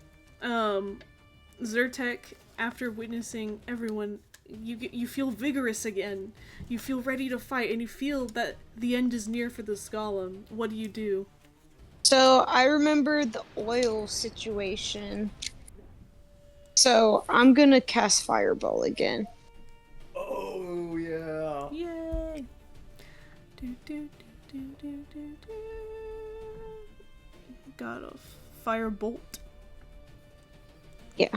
Yeah. Okay. Bolt. That'll do it.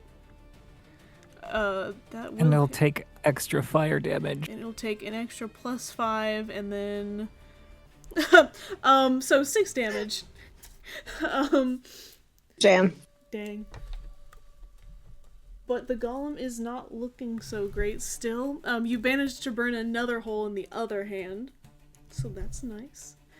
Chad. Yes. Before you move, you hear a loud cry in the sky. All of you hear this, actually. Hold on one second. Sorry, Pillsbury just typed across my keyboard. Let me. Aw. Hey, babe. I cast Meowgic Missile. Yeah. You hear a large cry, and you hear what sounds to be a large flapping noise, and you see both Happenstance and Chad. You both see on both of your weapons the scales on your weapons glow a bright red as a red dragon descends down from the sky and joins you in the fight. Oh shit. Oh, hell yes. Yeah. But not till your next turn.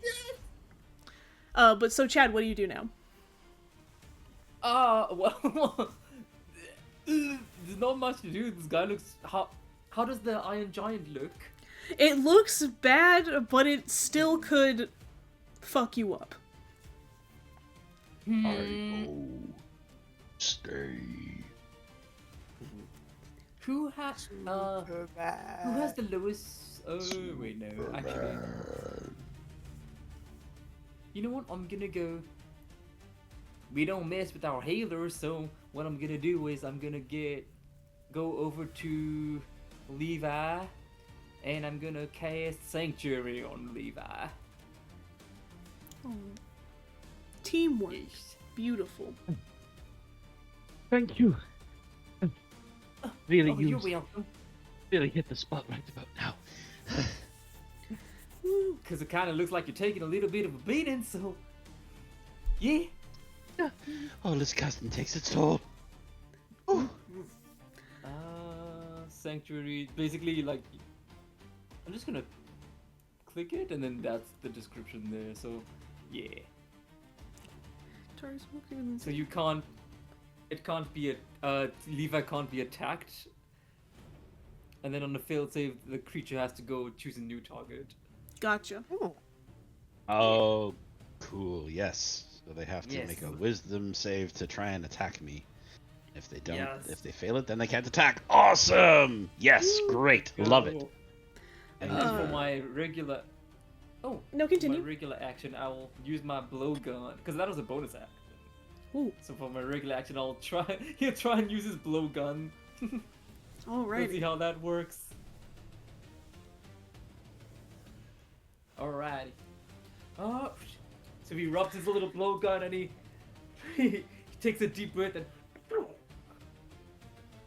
let's see if this works. The blowgun It as the dart propels towards the golem basically opens his mouth and just chomps down on that little dart and just crushes it between his teeth. This is so. Oh. Oh. Okay, 3 times is enough. I don't think I'm gonna try this one again. Okay, Kraken. Religion. Tiggins, it's your turn. All right. Yes, that's what I'm waiting for. Higgins casts Firebolt. Okay. Does a 15 hit? It does not. Oh. No. You managed to cast Firebolt. You were excited, and you're so excited that it just kind of you try to hit where the golem had those giant circular pieces on its mask, and it just kind of goes right through them as you realize, oh right, those burnt off. Fuck! And now it is it is King Hungerbrain's turn. He is going to try and stab it again. He unfortunately does not hit the golem. He is still kind of, while he was healed a little bit, he is still not, he's a little out of it, unfortunately. But now it is Happenstance's turn. Starry Wisp. So 23 hit. Yeah. 3 damage. 3 damage. Woo! That's still, you know what, that still hits. The golem, you managed to, like, the wisp seemed to go straight into its left eye, and it just kind of corrodes in on itself. Yeah. But now the golem's pissed. And it is going to cast, poison breath, on, we're gonna, because he can make a 15-foot, let me, 15-foot cone. Interesting. I think it's gonna go for, Happenstance, Levi, and Chad. Yeah, like that. Oh man. Oh shoot. Does a 12 hit? No. It does hit Happenstance. Okay. And it does not hit me. Okay. So both Chad and Levi, you managed to duck, and unfortunately, Happenstance, you are gonna take. Oh no.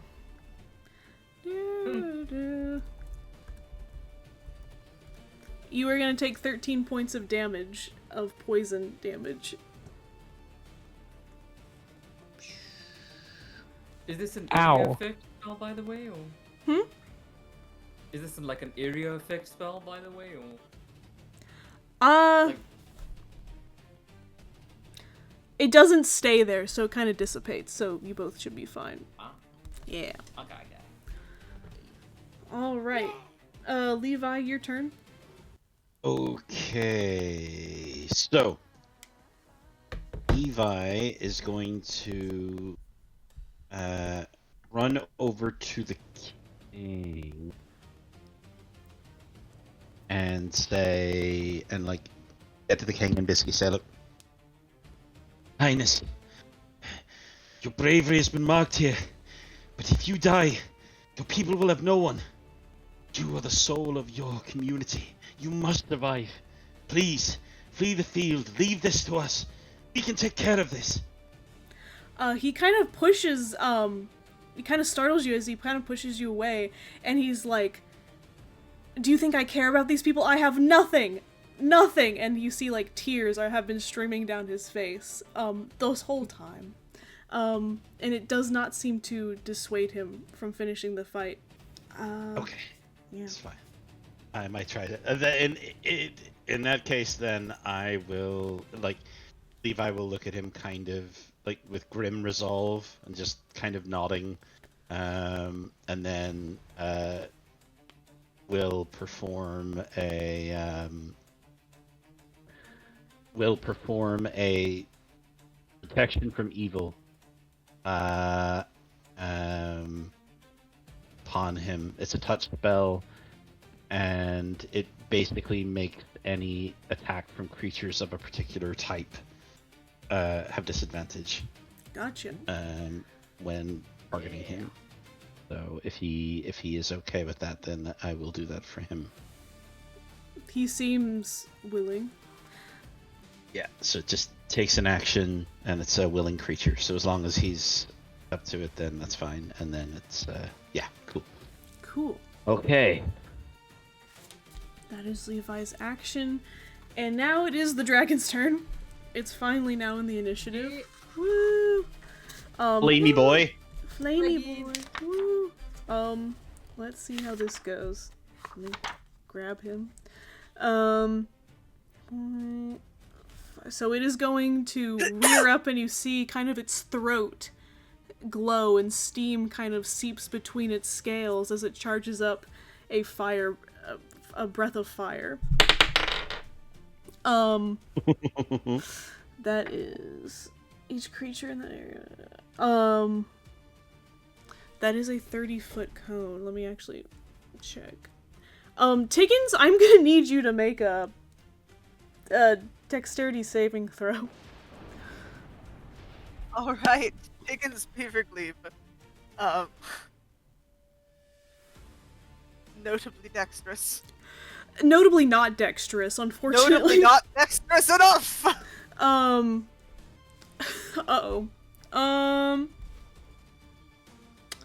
Welp. And that is 17 points of damage. As it just rears up and fires straight into the golem's face, and it just seems to scream as it melts apart. And unfortunately, Tiggins, you also are caught in the blast as your back also erupts in flames. No. No. By some miracle, although currently on fire, Higgin Beavergleave still stands. Just curious, how many hit points do you have left? 1! Ooh. Um, Oh boy. So that is the dragon's turn. We will now go to Xenthar once again. It's your turn. Okay. So I was gonna ask can I see the measuring stick thing? Yeah. Where do you want me to point it? I wanna see if I have Misty's step, and I wanna see if I'm able to reach Tiggins in time. Okay. Because I think I can teleport like 30 feet, so I don't think I can. No. Because I was gonna try to heal him. It's a little You could teleport 30 and then walk the other 20. Okay. Okay. That is what you do. You cast Misty's Step, and you make your way over, and you waddle, and then you kind of just shuffle over awkwardly after Misty Stepping. Am I allowed to do mending after all that? Or is that like too much? Mending is for objects. Oh, Sadly, shit. Not people. unfortunately. Hold on. Do I even have healing, or did I just like teleport over for no reason? Teleports behind you. Nothing personnel. Just That seems gets like a really very Kraken thing to do. I think you just teleported over here. Just like Okay. teleport over to Tiggins Beavercleave and he go, well, sucks to suck. Well, can I be like, can we teleport? Can I teleport him with me out of the range of fire On the next turn. on the next turn? Okay. Yep. Okay. Well, So you just appear. yeah. I'm just there now. Chad. Your turn. Yeah. Alright. Well, I'm gonna see that, hold on. How long does Sanctuary last, I wonder? I think it's the concentration. I'm just gonna look at this really quick. 1 minute. Are we doing like each round is 6 seconds? Is that sort of like how Yeah. we're doing it, or? Yep. Okay. So yeah. So Levi is good. Chad is gonna run over yonder, and he's gonna cast Sanctuary on Tegan. Woo! Oh, Yay! huzzah! Yay! And then he Thank will you. try. Chad. You're welcome. Oh, you're welcome. Kind of took a beating over there. Then he's gonna swing his sword and do a little spinny spin and slash at the golem again. Alrighty.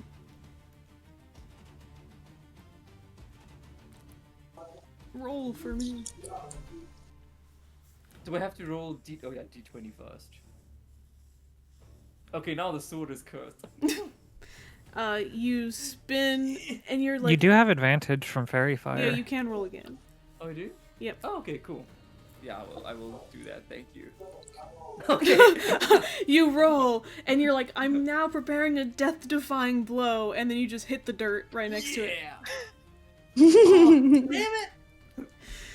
That's okay. You tried your best. Now it is Tiggin's turn. Tiggins takes a step forward, gently pushes Chad out of the way, says, Tiggins Beaverglebe does not back down from a fight. Go and cast jump on themselves. Okay.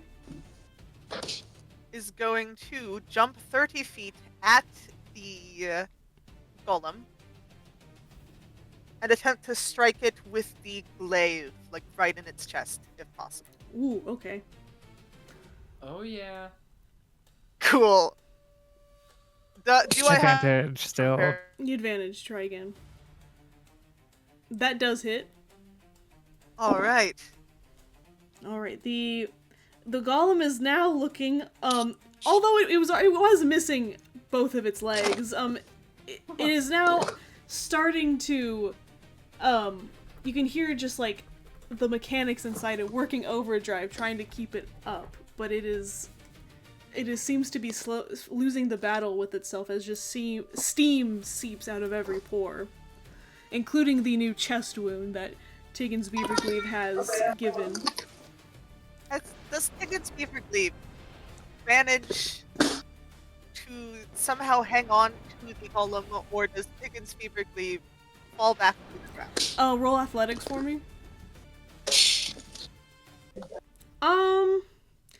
I say you try to hold on, and you kind of have a very precarious hold on the chest plate, but you're kind of just by the fingers, and if this thing kind of moves around wildly, you're gonna fall off pretty easily. Okay.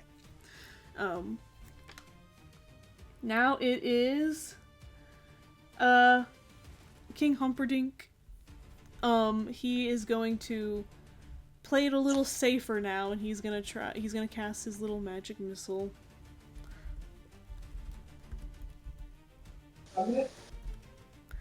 And that is 13 points. Good job. as he shoots out the other eye of this creature, and it seems to just crumple in on itself. It is still slightly moving, but just barely. And that Higgins will now just like, help! and because of that, Chickens, I'm gonna need you to make another athletics check. Okay, you, as the creature kind of starts to tumble, you kind of just jump off and land gracefully on your feet. So You missed the thunder. The thunder. okay, there we go. Thank you. And now it is Happenstance's turn. Happenstance is first gonna cast Healing Word on Tiggin's Beaver Glebe.